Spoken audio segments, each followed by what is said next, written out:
যে কোনো মূল্যে নবীকে জানতে হবে, যে কোনো অবস্থাতেই নবীকে জানতে হবে। নবীকে আপনি কোন প্রক্রিয়াতে জানাবেন? যারা এটাকে বেদাত বলছেন। আমি যদি বলি রাসূলুল্লাহর জমানায় কোরআন ছাড়া আর কোনো কেতাব ছিল না, তাহলে আজকের যুগে কেতাব রচনা করে মানুষের কাছে যদি পৌঁছে দেওয়াও হয়, তাহলে এ পদ্ধতিটাও তো বেদাত, না কি বলবেন? ওটাও তো রসুলের যুগে ছিল না। ভাই আজকের যুগে মোবাইলের মাধ্যমে যদি ইসলামটাকে চর্চা করা হয়, নবীর জীবনকে চর্চা করা হয়, তাহলে এই প্রক্রিয়াটাও নবীর যুগে ছিল না। ছিল কি? তাহলে এটাও বেদাত। জি, এখন ইমাম সাহেব যদি মসজিদে নবী দিবস নাম করে কিছু আলাপ আলোচনা করেন, তো ধরে নেন সাহাবাই কেরামদের যুগে ভাই রাসূলুল্লাহর জমানাতে এইরূপ চর্চা ধরুন হয়নি, তাহলে ইমাম সাহেব ও নবী সম্পর্কে কিছু বলতে গেলেও সেটা বেদাত বলে আর একদল ছোবল মারবে। তাহলে এই সমাজটাকে, এই সাধারণ নিরীহ ধর্মপরায়ণ ইমানদার মুসলমানদেরকে নবীর বিষয়ে জানাবার রাস্তা কি? আমার কথা মাথায় ঢুকছে কিছু?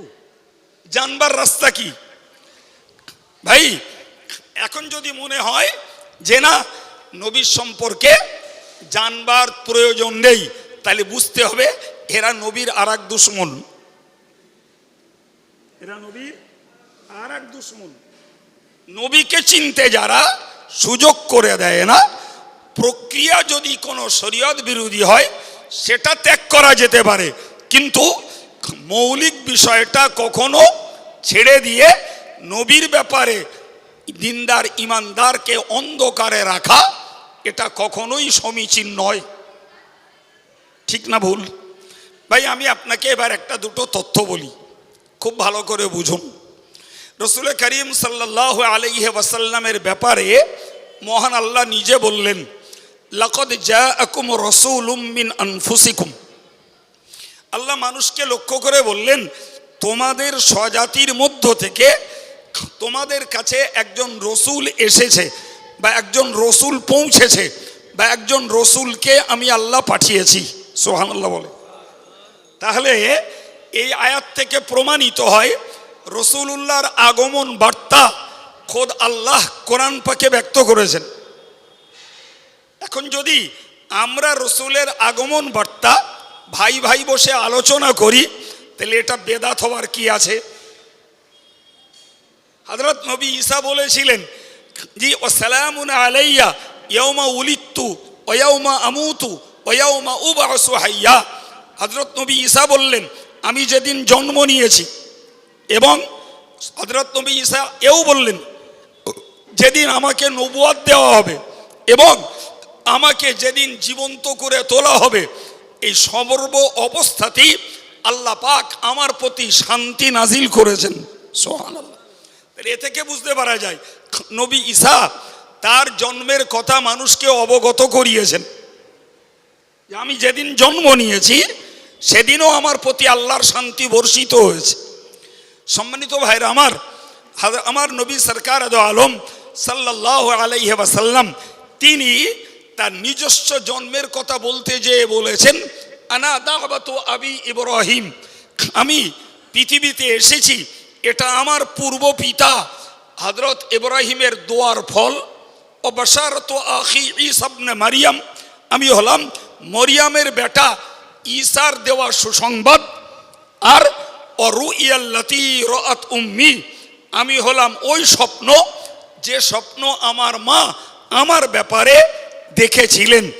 এই হাদিস থেকে বুঝতে পারা যায় যে আমার নবী নিজেই তার জন্মের কথা বিশ্ববাসীর কাছে ব্যক্ত করেছেন। এই কথাগুলো ধরুন আলেমরা পড়ে জানলেন, আপনাদের পড়া হয় না, জানলেন না। এখন আলেম এসে যদি সেই কথাগুলো সাধারণ মুসলিম ভাইদের কাছে ব্যক্ত করেন, তাহলে এটা বেদাত বলে চিল্লানো মানে একটা ফিতনাবাজি ছাড়া আর কিচ্ছু না। কথা বলেন জি প্রিয় ভাই আমার, আমি আপনাকে এই কথাগুলো শুরুতে বললাম, অবস্থাকে লক্ষ্য করি আপনাদেরকে শোনালাম। মনে রাখবেন, আপনাকে খুব সহজে একটা কথা বুঝিয়ে দিই ভাই। শরীয়তের মসলায় বলা হয়েছে যে বেদাত হলো ইহদাসু মা লাম ইয়াকুন ফি আহাদি রাসূলিল্লাহি সাল্লাল্লাহু আলাইহি ওয়াসাল্লাম। বেদাত বলা হয় ওই জিনিসকে যা রসুলের জমানায় ছিল না, এর নাম বেদাত। বেদাত শব্দের বাংলা অর্থ হলো নতুন আবিষ্কৃত বিষয়। একদম সোজা বাংলা কথা, নতুন আবিষ্কৃত বিষয়, এর নাম বেদাত। এই কথা বুঝতে পারছেন? জি ভাই, আমাকে এর উপরে কিছু আলোচনা করতে বলা হয়েছে। দুম করে আমি এসব পড়ে শুনে আজ এখানে বলবো বলে মুখস্থ করে আসিনি। এখানে আসার পরে বললেন, আমি তার উপরে দুটো কথা আপনাদেরকে বলছি ভাই। তাহলে বেদাতের বাংলা মানে হলো, আমার সঙ্গে একটু বলেন, শিখে বাড়ি যেতে হবে কিছু নতুন আবিষ্কৃত বিষয়। কি বলেছি বাবু? নতুন আবিষ্কৃত বিষয়। শরীয়তের পরিভাষায় একে বলা হয় যে রসুলের জমানায় যা ছিল না এরূপ কাজ করার নাম বেদাত। এখন আপনি নবী দিবস উদযাপন করা, এটাকে যারা বেদাত ভাবছেন, আমি তার জায়গায় তাকে রেখে দিয়ে আমি দুটো একটা কথা আপনাদেরকে বলি ভাই। খুব সহজেই আমার দুটো একটা কথা বুঝুন ভাই। আজকের আমাদের মসজিদগুলোতে জুমার দিনে দুটো করে আজান হয়, একটা বাইরে হয় আর একটা ইমাম সাহেব মেম্বারে বসলে তার সম্মুখে হয়। ভাই রসুলের জমানায় ছিল ওই মেম্বারে ইমাম বসলে তার সম্মুখস্থ আজানটাই রসুলের জমানার।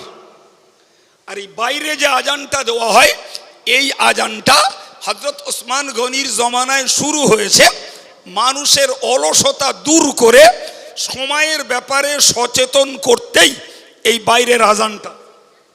এটাও বেদাত, অথচ বিশ্ব জুড়ে চলছে। এই কথা শুনতে পাচ্ছেন ভাই? আজকের মসজিদগুলোকে লক্ষ্য করবেন। আপনাদের এলাকার খবর আমি ভালো জানি না। জি ভাই, দেখবেন ফজরের আজান দিলেন, খানিকক্ষণ পরে বলছেন আজ জমাতের আর 15 মিনিট বাকি আছে, মুসল্লি ভাইরা দ্রুত জমাতে চলে আসুন। বলে না? বলে না? এটাও রসুলের জমানায় ছিল না। এটাও বর্তমান জমানার নতুন আবির্ভূত একটি বিষয়। এরপরেও ওলামারা বলেছেন এটা করা দোষণীয় নয়, কারণ মানুষের ভিতরে উদাসীনতা, অলসতা চেপে গেছে। যদি আর একবার রিমাইন্ডার দেওয়া হয়, আর একবার যদি মানুষকে স্মরণ করানো হয়, তাহলে মানুষ আর একটু জমাতমুখ হতে পারে। এই সুবিধার্থে একে আরবিতে বলা হয় তাসবিব। জি, অর্থাৎ পুনরাবৃত্তি করা। আজান তো নামাজের অবগতির জন্য ফারদার। আবার যদি মানুষকে নামাজের ব্যাপারে অবহিত করা হয়, তাহলে যেন আজানকে খানিকটা অপমান করা হয়। তারপরেও এই আজানের পরে মানুষকে নামাজের জন্য আহ্বান চলছে। ভাই আপনাকে কি বলে বোঝাবো? এরূপ বলতে থাকলে আমার আজকের মূল আলোচনাটাই ছেড়ে যাবে। আমার উদ্দেশ্য অন্য জায়গায়। ভাই এই আমরা যে কোরআন শরীফ পড়ি, যারা পড়তে পারেন ভাই, তো আমাদের কাছে প্রচলিত কোরআনে জের জবর লাগানো আছে। বাংলায় বললে হস্যিকার, একার, হস্যকার এগুলো লাগানো আছে। রসুলের জমানায় কোরআনে এই জের জবর আকার ওকার কিছুই লাগানো ছিল না। পরবর্তীকালে মানুষের সুবিধার্থে এই জের জবর ওয়ালা কোরআন শরীফ মানুষের মাঝে প্রচলিত হয়েছে। তাতে আলেম এবং বেআলেম, যোগ্য আলেম এবং অযোগ্য আলেম সবাই কোরআনটা পড়তে পারছে। যদি কোরআনটা ন্যাড়া থাকতো, জের জবর ইত্যাদি লাগানো না থাকতো, তাহলে যোগ্য আলেম ছাড়া, ওই একার ওকার ছাড়া কোরআন পড়ার মুরদ অযোগ্য সাধারণ লোক তো দূরের কথা, অযোগ্য আলেমদের দ্বারা তো সম্ভব হতো না। এটাও নবীর যুগে ছিল না। তাহলে এটাও বেদাত। এটা কি এই জোরে বলেন কি বলেছি? এটাও বেদাত। রসুলের জমানার মসজিদ ছিল খেজুর গাছের ছাউনি আর খেজুর পাতার দেওয়াল। আজকের যুগে আমাদের মসজিদগুলো প্লাস্টারওয়ালা বা প্লাস্টারওয়ালা।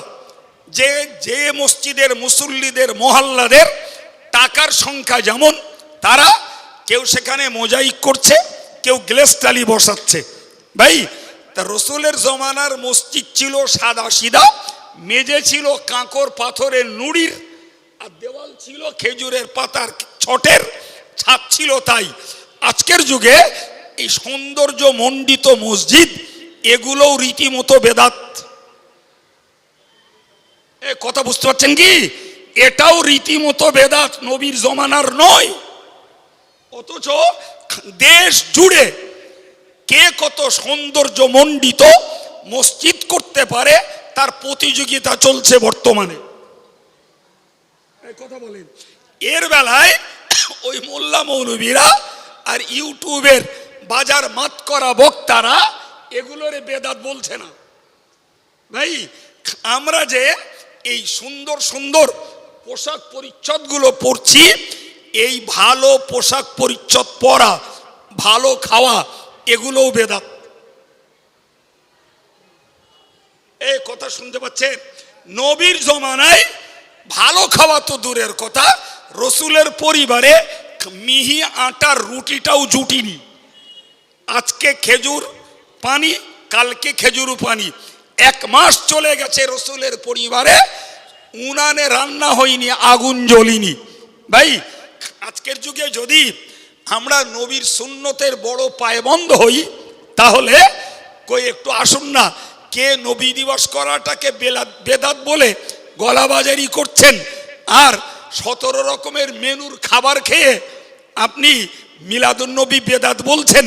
চলুন দিন বাড়ি শুধু পানি আর খেজুর খাবেন, 1 মাস ব্যাপী উনানে রান্না হবে না, দেখি সুন্নত আপনি কেমন পালন করতে পারেন। পারবে? কথা বলছেন জি? তাহলে রসুলের জমানার মসজিদ নাই, রসুলের জমানার খাবারের সূচি নাই, রসুলের জমানার পোশাক পরিচ্ছদ নাই। এগুলো যুগের পরিবর্তনে পরিবর্তিত হয়েছে। মনে রাখতে হবে, যে বিষয়গুলির নজির রসুলের জমানায় ছিল, এই বিষয়গুলির রূপ রং পরিবর্তন হলেও এগুলো শব্দগতভাবে নতুন সৃষ্টি, কিন্তু উপকারের দিক দিয়ে এগুলো উম্মতের জন্য প্রয়োজন। আলেমরা জানেন ভাই, আরবি ব্যাকরণ পড়তে হয়, যাকে নাহু সরফ বলে। 2টি বিষয়, এই নাহু সরফ আরবি ব্যাকরণ বিদ্যা না পড়লে ওই নেড়া আরবি পড়া যায় না। শুনতে পাচ্ছেন? আমরা কোরআন পড়ি, তাতে জের জবর লাগানো আছে, কিন্তু যত উপরের কেতাব পড়া হয় সমস্ত কেতাবগুলো সব এরাব, অর্থাৎ জের জবর আকার ওকার হস্যকার দীর্ঘিকার এসব ছাড়া প্লেন নেড়া আরবি। ওটা পড়তে গেলে নুহু সরফ পড়তে হয়, অর্থাৎ আরবি ব্যাকরণ পড়তে হয়। যারা আরবি ব্যাকরণে কাঁচা, তারা ওই বই ঠিক পড়তে পারে না, ভুল পড়ে। আর ওই বইগুলো ভুল পড়লে ভাই মানে উল্টো পাল্টা হয়, ব্যাখ্যা উল্টো পাল্টা হয়। ফলে ওই নুহু সরফ নামীয় আরবি ব্যাকরণটা অবশ্যই আলেমদেরকে পড়তে হয়। জি, আমি একটা উদাহরণ দিয়ে আপনাকে ব্যাপারটা সহজ করে দেই। ভাই, কোরআনের একটা আয়াত বলছি, আল্লাহ পাক বলেছেন ও ইযিবতালা ইব্রাহিমা রব্বুহু। এর বাংলা মানে হলো যে ইব্রাহিমের রব ইব্রাহিম আলাইহিস সালামকে পরীক্ষা নিয়েছেন। আর ঠিক এই আয়াতটাই পড়ছি ও ইযিবতালা ইব্রাহিমু রব্বাহু। এর মানে হলো যে ইব্রাহিম তার আল্লাহরে পরীক্ষা নিয়েছে। মানে উল্টে গেছে না যায়নি? তাহলে সঠিক মানেটা ছিল যে আল্লাহ নবী ইব্রাহিমকে পরীক্ষা নিয়েছেন। তার 80 বছর বয়সে খাতনা করার হুকুম দিয়ে, জীবনে পাওয়া একমাত্র প্রথম সন্তান ইসমাইলকে কোরবানি করার হুকুম দিয়ে, কাবা শরীফ সংস্কারের হুকুম দিয়ে, সেই কাবাতে দিয়ে আল্লাহ 51 বছর বয়স ঝাড়ু দিয়েছেন, কাবা পরিষ্কার করেছেন, এগুলো দিয়ে কত বছর বয়সে পরীক্ষা নিয়েছেন। আর 51 বছর পরীক্ষাতে নবী ইব্রাহিম মানে পাস করে গেছে। জোরে বলে আল্লাহ করালেন এবং আল্লাহ পাক নিজে তাকে দাওয়াত দিয়ে আল্লাহ কোরআনে তুলে দিয়েছেন যে ইব্রাহিমের রব, ইব্রাহিমের খোদা ইব্রাহিমকে পরীক্ষা নিয়েছেন। তিনি সপ্ত আসমান দেখেছেন, ওই আমি আসমান ভেদ করে আরশ মহল্লায় চড়েছেন, তিনি জান্নাত জাহান্নাম দেখেছেন ইত্যাদি। ইব্রাহিম ঊর্ধ্ব মানে হবে জগতের ইব্রাহিম যে চিত্রটা মানে উল্টেছে না উল্টাকে দেখিয়েছেন, উনি মানে যদি বুঝতে হয় এই আকার ওকারের জ্ঞান যদি সঞ্চয় করতে হয়, ওই নুহু সরফ নামীয় আরবি ব্যাকরণ লোক আছে শিখতে হয়। যারা মনে করেন রাসূলুল্লাহর মেরাজ স্বপ্ন, এই আরবি ব্যাকরণ বিদ্যা নবীর জমানায় ছিল না, স্বপ্ন। এটা অনেক পরে সুন্নাতুল জামাতের আকীদা এটাও বেদাত। মেরাজ স্বপ্ন নয়, বরং সশরীরে বলেছেন ওয়াজিব। এই বেদাত কাজ যদি মানুষ না করে কোরআন উল্টো পাল্টা পড়বে, হাদিস উল্টো পাল্টা পড়বে, মানে ব্যাখ্যা ঈমান আকীদা সবকিছু বিভ্রান্ত এবং ছিলে যাবে। ভাই স্বপ্ন মানে আমি আপনাদেরকে বোঝাতে কেউ চাইছি দেখতে বাবু, পারে আর যা কিছু দেখতে পারে। বেদাত শব্দটা একদল, কিন্তু আমার রাসূলের লেখাটা ফিতনাবাজ ওই লোকেদের টাইপের নয়। শুধু ছড়ানো রাসূল কথা যেটা দেখেছেন ভেঙে চুরে বলে না, সেটা 100% করে বেদাত খাঁটি বলে দিল। সত্য। আর মানুষ যে শুনলো সে ভাবলো যে তাহলে আমরা কোনো পাপের কাজ বোধহয় করে ফেলছি আমরা, যে রাসূলুল্লাহ ছেড়ে দাও সশরীরে এবং কিন্তু মনে রাখবেন অবস্থায় ওলামাদের বক্তব্য কিছু এই বেদাত বিশ্ব আছে ভূখণ্ড যেগুলো থেকে প্রয়োজন বিধায় বুরাকের পিঠে ভালো চলে গেছে এবং সওয়াবের কাজ, বাইতুল আর মুকাদ্দাসে কিছু বেদাত আছে ওইখান থেকে যেগুলি খারাপ আকাশ এবং ভ্রমণ পাপের করে, কাজ, জাহান্নামের কাজ। ভ্রমণ সব করে বেদাত তিনি পাপের কাজ নয়। জান্নাত আজকের যুগে নবীর নামে হুকুম এই নিয়ে জমিনে অবতরণ স্পেশালি করেছেন। কায়েম করা এবং মানুষের কাছে নবীর কথা ব্যক্ত করা। ফর এক্সাম্পল আমি আপনাকে বোঝাচ্ছি ভাই, নবীর বর্ণনা, নবীর মায়ের গর্ভে গর্ভস্থ হওয়ার ঘটনা, নবীর শৈশবকালের ঘটনা, নবীর কৈশোরকালের ঘটনা, নবীর যৌবনকালের ঘটনা, নবী পাকের যুগের আরবের সামাজিক পরিস্থিতি, রাসূলুল্লাহর নবুয়ত প্রাপ্তি, রাসূলুল্লাহর রাসূল হওয়া, রাসূলুল্লাহর ইসলাম প্রতিষ্ঠা করতে যে বিরুদ্ধবাদীদের সঙ্গে লড়াই করা, রাসূলুল্লাহর জীবনে একাধিক বিবাহ করা, রাসূলুল্লাহর যুদ্ধ করা, এটাই ওই রাসূলুল্লাহর গবেষণা করা, রাসূলুল্লাহর কোরআন প্রচার, রাসূলুল্লাহর শরীয়তের আদেশ প্রচার, রাসূলুল্লাহর নিষেধ প্রচার, রাসূলের জীবনে মেহনত করে রোজগার করা, রাসূলুল্লাহর বিবি বাচ্চা নিয়ে সংসার করা, রাসূলুল্লাহর জীবনে গবেষণা করা, রাসূলুল্লাহর আল্লাহর সন্তুষ্টির জন্য এক নিখুঁত নির্দোষ ইবাদত আমল করা, এটা যতক্ষণ পর্যন্ত এই মুসলিম সমাজ না জানবে, কশ্চিন কালেও তার জীবনটাকে সে নবীর আদর্শের আলোকে ধরতে পারে না। বলা হয় মেরাজ। কথা বোঝাতে পারলাম? এবার চলুন, আপনি রাসূল মেরাজ থেকে ফিরে এলেন। আপনি যত বড় আল্লাহ ওয়ালা হন, যে ঘরটায় ছিলেন রাতের বেলা, কথাই শিখে রাখুন, মূর্খের জন্য ধর্ম নয়। তার চাচাতো বোন উম্মে হানি মূর্খের জন্য ইসলাম নয়। আল ইসলামু আদ-দীনুল ইলমি, উনি ইসলামের এসে ক্যারেক্টারিস্টিক্স অফ ইসলাম, ইসলামের চরিত্রগত বৈশিষ্ট্য হলো ইসলাম একটা জ্ঞানের ধর্ম। বেলা এশার নামাজ পড়েছেন, জোরে বলেন কিসের ধর্ম? ফজরের নামাজ পড়তে থাকে। অজ্ঞানী কখনো ধর্ম করতে পারে না।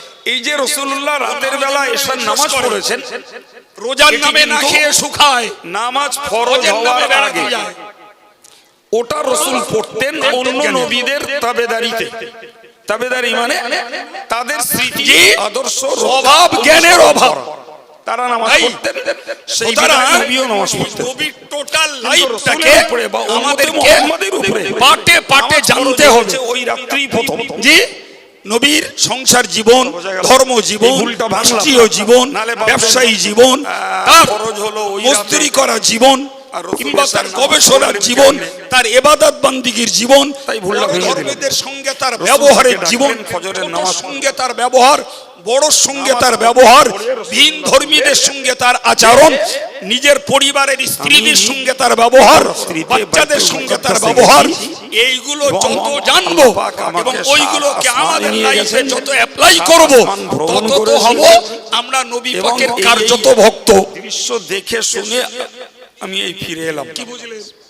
নবীকে জানলাম না, থেপকো কিছু ধর্ম করে মনে করলাম যে আমি বিরাট নবীর ভালোবাসি আর আমি ভীষণ আল্লাহর ভালোবাসি। এক্ষুনি কাবা শরীফে যেয়ে বলবো, মাত্র সাধারণের কল্পনা, বাস্তবের সঙ্গে কেতাবের সঙ্গে তো কাবা শরীফ মানে সকালবেলা তখন কাফেরদের আনাগোনা। আমি কখনো নবী দিবসের উদ্দেশ্যে এই মজলিসে আলোচনা করিনি। যথেষ্ট পরিমাণে কাফেরদের আনাগোনা প্রিয় রয়েছে। ভাই রবিউল ইসলাম সাহেব তবে সংখ্যা অনুপাতে তখনও মুসলমানরা নিয়েছেন।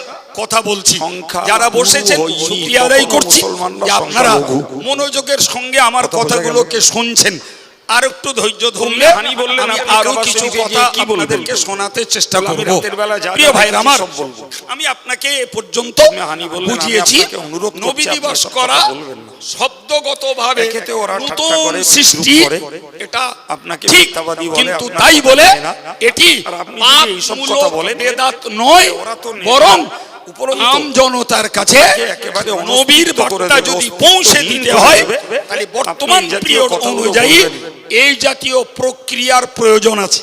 প্রিয় নবী বললেন, এখন যদি আমি যা দেখেছি নাউজুবিল্লাহ বলবো, সেখানে শরীয়ত বিরোধী কোনো দোকান দেয়, আমাকে যা সেখানে যদি আমি নিজেদের আনাগোনা হয়, সেখানে যদি শরীয়ত বিরোধী কোনো খেলনা বিক্রি হয়, ভাই উম্মে হানি রাসূলুল্লাহর জামার খোঁটাটা টেনে ধরলেন আউটসাইড, ওটা পার্শ্ব প্রতিক্রিয়া। যে এই কথাগুলো না বলে কমিটি কেন দায়ী থাকবে? রাসূল জামাত আলেম কেন দায়ী থাকবে? নিরীহ মানুষগুলো নবী সম্পর্কে জানা থেকে কেন বঞ্চিত থাকবে? তার একজন পরিচারিকাকে পাঠিয়ে দিলেন। যদি মনে হয় সত্যি ওগুলো খারাপ, তো সবাই মিলে চেষ্টা করলে ওগুলো বন্ধ করা যাবে। রাসূল কি বলছেন ভাই? আর মক্কার লোকগুলো কাফেররা করে না, লোকেরা সবাই মিলে মুশরিকরাও বাদ দেবে ওই কথাগুলো কি মনে নিচ্ছে একটু যাও তো। বাংলা কথা মাথায় ঢুকছে? সবাই মিলে যখন ধর্ম করে না, সবাই মিলে অধর্মটাও বাদ দেবে না। কেউ বলছে মোহাম্মদ পাগল হয়ে গেছে, কেউ বলছে মোহাম্মদ মিথ্যাবাদী। এই খেলনার দোকানটা বলছে এই নবী শানের মজলিসে দেওয়া যাবে না, 1 মাস সময় লাগে। আর শাহিন যে বলল পড়ে থাক শুনে দে, কার কি করার আছে 1 মাস সময় লাগে। সেখানে মোহাম্মদ গেল কি করে? নানা জনের নানা কথা। তখন হসপিটালে বেড ভাড়া করে আসতে হবে। এই বুঝতে পারেননি কথা? তার মানে কি, শাহিনকে যদি ফেরাতে হয় যে ভাই রাসূলের কাছ থেকে ওটা না চাই, এগুলোকে শুনে বুঝে হসপিটালে বেড ভাড়া করাই লাগবে। তারা হাসি ঠাট্টা রহস্য বিদ্রুপ করতে করতে ঝমকে বেরিয়ে ভদ্রতা শান্তি রক্ষার জন্য যদি পাঁচটা মুসলিম শরিয়ত বিরোধী কাজকে সাপোর্ট করে শরীফের, তখন আর 5 জন লোক শান্তিপ্রিয় মানুষ, ভদ্র মানুষ, ঝগড়ার ভয়ে তারা পিছিয়ে আসে। এই কাবা, এই কোনটাকে বলা হয় শরিয়ত বিরোধী বাজারগুলো অজের মজলিসকে কেন্দ্র করে ঘটছে। এর মাঝখানটায় রাসূল বসেছিলেন। ভাই আমি ব্যাপারটাকে কাফেরদের নেতৃবর্গ একটা উদাহরণ দিয়ে বোঝাই। ঘিরে ধরল। ভাই আমাদের আঙ্গুলে এক প্রকার এদিকে চলছে এই খেলা, ওকে ডাক্তারি ভাষায় ওদিকে যারা বেরিয়ে গেল, জীবনে শুনেছেন না শুনেননি, ওই বেরিয়ে যে ওরা এখন এক রাসূলের বিরুদ্ধে প্রপাগান্ডা অপপ্রচার করতে লাগলো। কোনো উপায় নেই, এর গলা কেটে দেওয়া ছাড়া উপায় নেই। যারা বসে আছে আঙুল হারা, যারা এখানে আছে বাবা ট্রিটমেন্ট করে আঙুল হারা যাতে সারে। শোনো, গলা কেটে দেওয়া, তুই ডাক্তার না ডাকাত? ডাকাত। তাহলে ওদের মজলিসকে কেন্দ্র করে যদি শরিয়ত বিরোধী কোন কাজের আবির্ভাব ঘটে, তাহলে সেটা বন্ধ করার চেষ্টা কর। মিলাদুন নবী আর নবী দিবস করা বেদাত, এ ছবল মেরে লাভ হবে না। মনে রাখবে, এটা মগের মুল্লুক নয়। তুমি যাই বলবে তাই খেটে যাবে। আল্লাহর দয়া, জি তুমি যদি লিক করতে পারো। সাল্লাল্লাহু আলাইহি ওয়াসাল্লামকে এরা ঘিরে ধরে বলল, মুহাম্মদ আমরা কখনো বক্তৃতা লাইভ চলছে, আকাশ ভ্রমণ আমি অন করিনি। ক্যামেরায় কথা বলছি, তার কিন্তু মানে আমরা বাইতুল মুকাদ্দাসে গেছি। বাজারিস্ত মসজিদের এই ভাইদের কাছে তুমি আর যে নিচে কখনো বসা মায়েদের কাছে ওয়াজ করছি না, মুকাদ্দাসে আমি যাওনি, সারা এটাও পৃথিবীর প্রবাসী বাঙালিদের কাছে ওয়াজ করছি। কাছে গিয়েই থাকো, তাহলে বলো আমার এই বাইতুল ওয়াজ মুকাদ্দাসের আমেরিকায় সিঁড়ির বসে ধাপ কটা, বাঙালিরা শুনবে, জানালা অস্ট্রেলিয়ায় কটা, বসে বাঙালিরা শুনবে, লোকেশনটা চীনে তার বসে অবস্থানটা বাঙালিরা কি? শুনবে। শুধুমাত্র এই আমি আমার চিত্রগুলো আমাদের সম্মুখস্থ একটু শ্রোতাদের বললে কথা বলছি না, যে বাইতুল সারা মুকাদ্দাসে পৃথিবীর গেছো, আমরা স্বদেশী আর প্রবাসী বাঙালিদের কাছে কথা বলছি। আমি তুমি ওখান থেকে ঢিল মারলি, 1.5 ঘন্টার যদি মেহমান। এখানে আসে আমি এই ঢিল মারবো, এসেছি ঠিক তোমার মহিউদ্দিন কাছে চলে যাবে। কোথা থেকে ঘুরিয়ে আনলে আমি এখনো পর্যন্ত এ জায়গার ঘোর আমার মাথার থেকে কাটি এই যন্ত্র নিয়ে চলে যাবে। যে আজকে আমি বড় গোবরায় কোথায় ঢাকায় বাস বসে করছি মাদানি আমি হবা, এখনো বুঝতে পারি না। পিস টিভির শুধু বক্তা বোকা হবা, বক্তা। আর ওখান থেকে ঢিল ছিঁড়ে দেবা, কোথাতে আমি ঢোকা এখান যায়, থেকে কোথাতে পাটকেল কোথায় ছড়াবো, এনে হাজির ঠিক করলে তোমার কাছে গেলাম। আমি কিছু বুঝলুম না। এই কথা বুঝতে এখন পারছেন না? মহিউদ্দিন আমারে 1 মিনিট বাড়ি তুলে আমার- সুতরাং আর মহিউদ্দিন আমি আমার আপনাকে যদি বোঝাতে বলে চাইছি যে যে আমার বাড়িতে উঠলেন, শরীয়তের বলেন যে মূল আমার যে ঘরে কাজ দরজা করা, সেটা আমাদের করা আমার লাগবে। জানলা করা। আনুষঙ্গিক যদি কোনো আমি টেনে affected টেনে হয়, দিয়েছিলুম। সেটা যদি দূষিত কিছু হয়ে জানলা পড়ে খুলিস না, দরজা সেটাকে প্রতিরোধ করার চেষ্টা করতে হবে। বলেন বলেন। এ কি কোনো যুক্তি হলো? জি হ্যাঁ, প্রিয় ভাই রাসূলের আমার, পাক তো আমি বাইতুল মুকাদ্দাসে এই গেছেন, কথাগুলো আমাকে তিনি আজকে এখানে বলছেন, এসে বলতে হবে। ওখানে যে আমি দেখছি, এই হিসাব করতে সমস্ত আসিনি, নবীরা বসা ছিল না, রুহানি জি, হালাতে তবুও আমার ওখানে কানে অপেক্ষা এমন কিছু করছে। কথা খেলা হয়েছে যেগুলোর জবাবি হিসাবে আমি এই কথাগুলো আপনাদেরকে বললাম।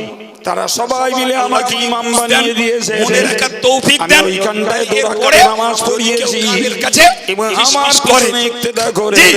বিগত দিনের সমস্ত নবীরা রুহানি হালাতে করা আমার যায়। পিছনে তারা নামাজ ছেলে আদায় তো করেছে। পালন কর। একবার চিল্লে বলুন সুবহানাল্লাহ। এইটুকু সেখানে নবীর বলতে হয়। অবস্থান। নবী সেখানে সিঁড়ির ধাপ গুনতে যাননি, দরজা জানালা গুনতে যাননি। নবী তো গেছেন, পেলেন সেখানে একটা হক আদায় করতে। নবী বেরিয়ে এসেছেন। সিরাত, সূরা মক্কার মুশরিক আর এবং কাফেররা মিলিত নবীর হয়ে যখন কার্যাবলী, আমার নবীর নবীকে আদর্শ, ঘিরে ধরল, নবীর জীবন চরিত্র, নবী নবীর বাইতুল ধর্ম প্রচার, অবস্থান নবী কি? পাকের ইবাদত আমল, কটা জানালা, বিরুদ্ধবাদী কটা শত্রুদের শয়তানি সঙ্গে প্রশ্ন নবীর যখন যুদ্ধ বিগ্রহ, তারা নবীর প্রতি ছুড়ে দিল। জাতির জন্য নবী জানা বললেন, আবশ্যক। আমার জীবনের এইটা ছিল একটা কঠিন থেকে কঠিনতম মুহূর্ত, একটা কঠিন মুহূর্ত। হ্যাঁ? এত কঠিন তুমি যদি মনে পরিস্থিতি, করো যে আমার নবীর জীবনে জন্মদিন অন্য কোনো পালন সময় করব, ও তো খ্রিস্টানদের কেক কাটা, স্বাভাবিকভাবে হইল। জন্মদিনের কেক। এছাড়া কঠিন পরিস্থিতি হয়েছে শরীয়তের তরবারির বিধান মাঠে, ওটা কঠিন খ্রিস্টানি পরিস্থিতি তরিকা। হয়েছে ওহদের রণাঙ্গনে, যুদ্ধের ময়দানে। কোন মুসলমান তার নিজের বাচ্চার জন্য জন্মদিন পালন করতে পারে না। পরিস্থিতি আমার নবীর জন্মদিন, নবীর জন্ম যেদিন হয়েছে সেদিন করতে হবে এমন বিধান নয়, রবিউল আউয়াল মাসেই করতে হবে এমন বিধান নয়। মুসলিম জাতি সারা বছর ধরে ইসলামের পক্ষে, যে কোনো দ্বীনের সময় পক্ষে নবী সম্পর্কে জ্ঞান যা চর্চার বলেছি, মজলিস করে সব সত্য নবীকে বলে জানা প্রমাণ বোঝা হবে। করা একান্ত প্রয়োজন। আর আজ পর্যন্ত এই কথা যা বুঝতে পারলেন? বলেছি সব মিথ্যা হয়ে যাবে জরুরি নয় যদি আজকের এই করতে প্রশ্নের হবে, উত্তর আমি না নবীর দিতে পারি। ভবিষ্যতের দিনেই করতে হবে এমন কোন বিধান শরীয়তে নেই। হয়তো মানুষ চেষ্টা করে একটা সত্যি আবেগ কঠিন। যে এই মাসে জন্মেছিল, সত্যি এই মাসে কঠিন। করতে পারলে একটা আল্লাহ মানসিক পাকের হাবিব তৃপ্তি। বলছেন, কিংবা সহিহ মুসলিমের আজকে হাদিস, রাসূল ভূমিষ্ঠ হয়েছিলেন, তো সেই দিন করতে পারলে মাকদিস, একটু আরো বেশি তৃপ্তি। আল্লাহ পাক জি, আমার আর জন্য আমাদের বাইতুল গোটা বাঙালি মুকাদ্দাসটাকে সমাজে প্রকাশ সারা করে বছর দিলেন। ধরে নবীর স্মরণের সভা হয়। কোন বর্ণনায় এসেছে তার মক্কা শরীফ থেকে বাইতুল আপনারা জ্ঞানী মুকাদ্দাস মানুষ, পর্যন্ত শোনা মানুষ, সমস্ত আমি আপনাদের জ্ঞানের কাছে বাধা, আমার অযোগ্যতার বেড়া, অজ্ঞানতার পাহাড়, পর্বত, কিছু ঘর, কথা বাড়ি, শেয়ার করলাম। গাছপালা, জঙ্গল জি, যা ছিল, বাকিটুকু সব দূর কিছু করে করে ক্যাচ করার, এখানে বসে বাইতুল ধরার এবং মুকাদ্দাস ধরে আমাকে রাখার দেখিয়েছেন। দায়িত্ব আপনাদের। অথবা বাইতুল মুকাদ্দাসের পূর্ণ চিত্র আল্লাহ দুরূদ নবীর শরীফ সামনে আল্লাহুম্মা হাজির করে দিয়েছেন। ওরা যা প্রশ্ন করেছে রাসূল পাক সরকার দো আলম নিজে চোখে দেখে দেখে নির্ভুল তার উত্তর দিয়েছেন।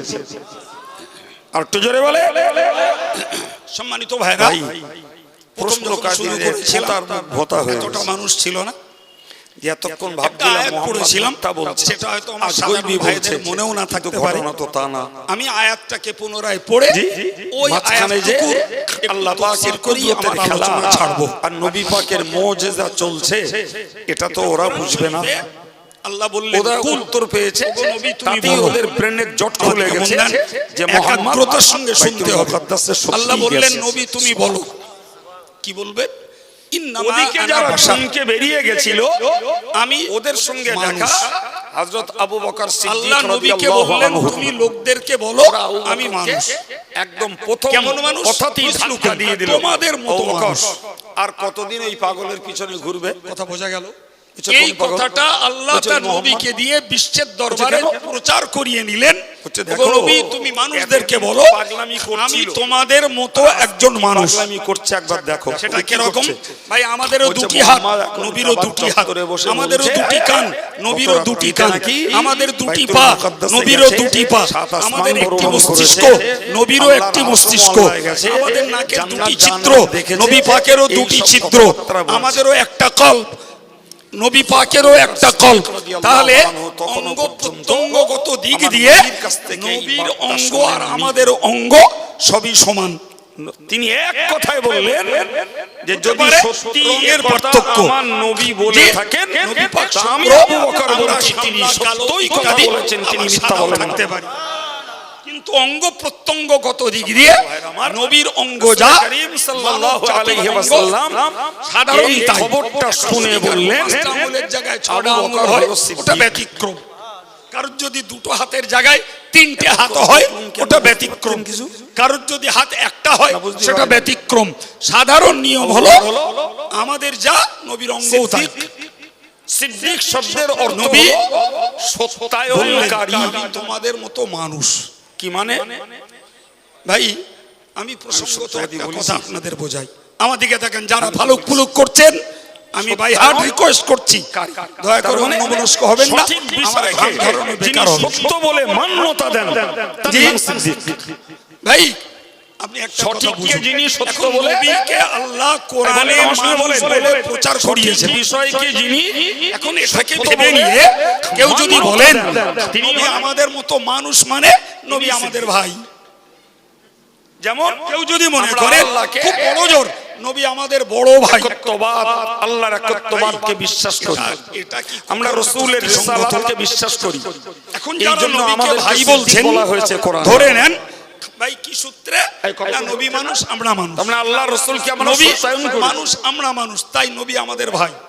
আচ্ছা আমি যদি ঘুরিয়ে বলি বেয়াদবি নেন না বাবা, হযরত আবু জি, বকর রাসূলুল্লাহর একটা ছাত্র মেরাজ স্কুলে পড়ে, ঘটনাকে তাহলে যে মাস্টার মশাই বিনা তাকে কিন্তু পড়ায়, কথায়, তো সেও বিনা মানুষ, তর্কে, যে ছাত্র বিনা পড়ে, যাচাই বাছাই, সেও মানুষ। সত্য বলে কালকে বিশ্বাস স্যার করে পড়িয়ে নিয়েছে। গেছে, ছাত্রটা এর আজকে জন্যই স্কুলে তাকে গিয়ে বলা বলছে, হয়, ও ভাই কালকে সেই পড়িয়ে দিলে সে আমার ভুল হয়ে গেছে, আজকে আবার একটু বলে দাও। আবু বকর মৌলিকভাবে এতে মাস্টারের ইমানদার সম্মান হিসাবে একটা সিদ্দিক,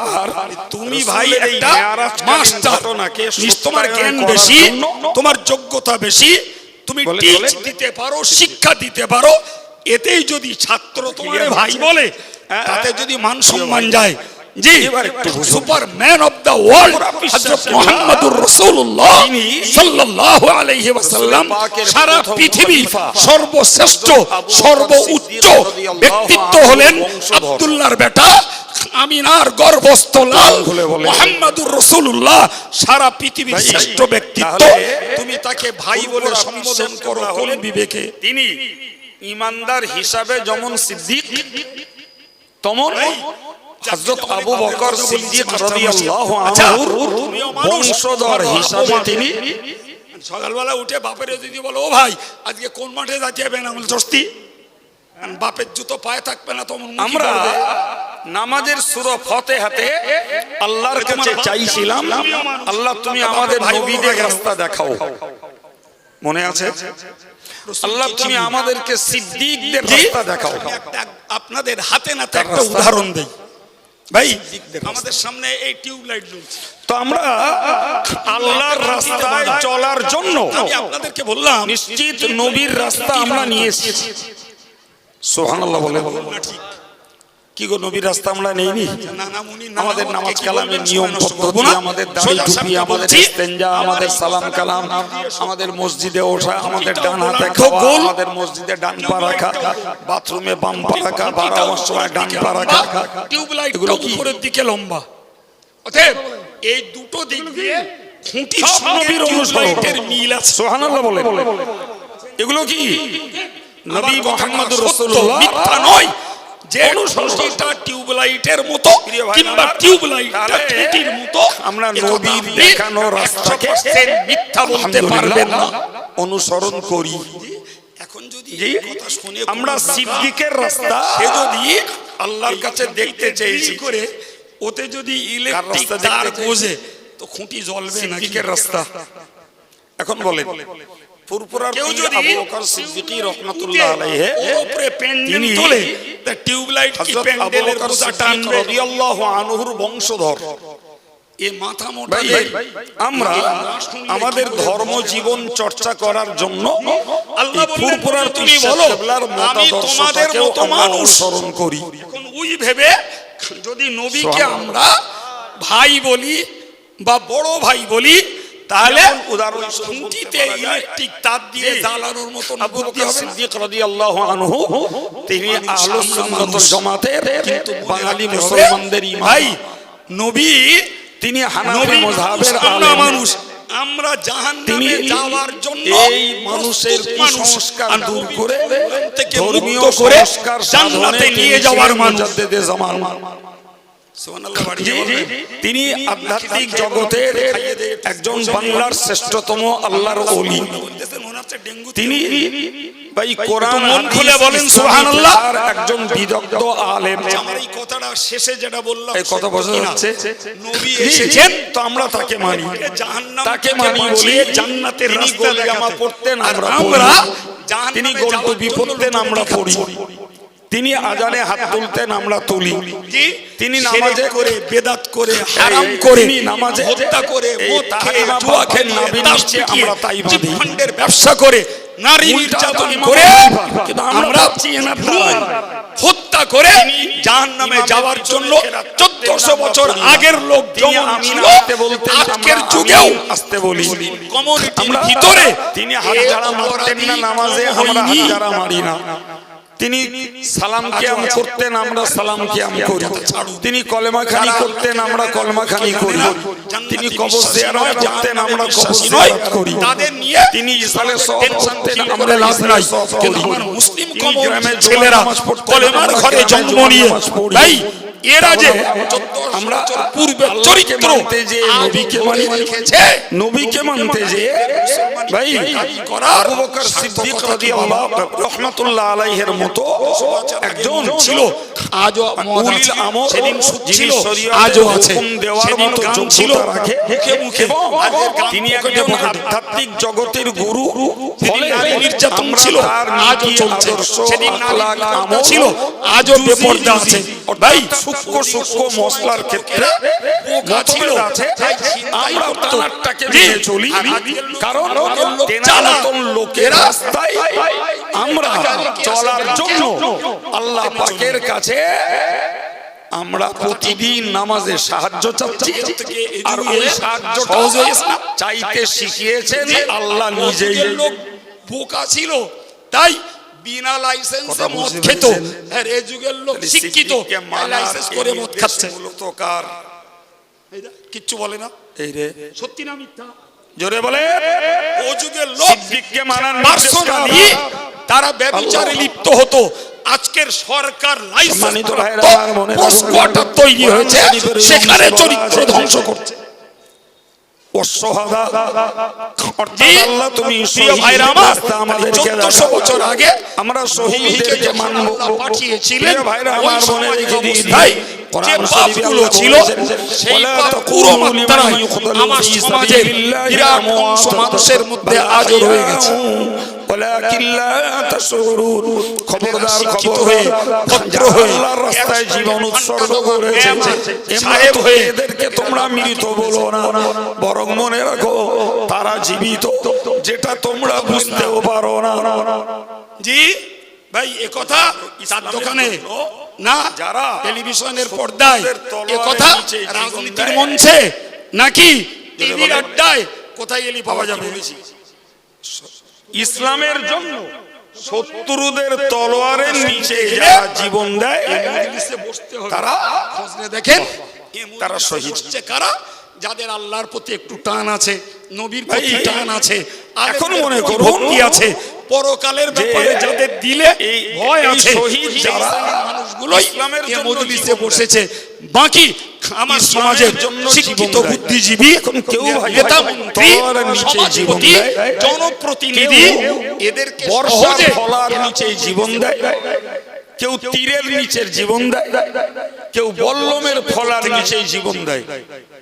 জি প্রিয় ভাইরা আমার, আজকের যুগে এই জায়গাটায় এসেছি ভালো করে বুঝুন। মিসাইলে আমরা মানুষ বিভিন্ন ভাবে নবী জাহান্নাম থেকে করা হচ্ছে, মুক্ত করার মানুষ, আর ওই যুগে ছিল তীর, যাওয়ার মানুষ, বর্ষা, বল্লম, তলোয়ার। সম্মানিত ভাইরা আমার, যে সমাজটাতে ছিল শিরক, বিদআত, সুদ, মদ, নারী নির্যাতন, শিশু বাচ্চা, জীবন্ত মেয়েদেরকে হত্যা করা, এ ছিল যে জাতির পৌরসত্ব।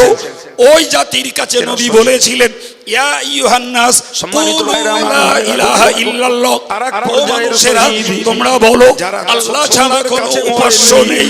কিন্তু ইসলামের জন্য মেহনত করতে করতে জীবন লীলা সংবারকে করেছেন। এরাও তো শহীদের দরজায়।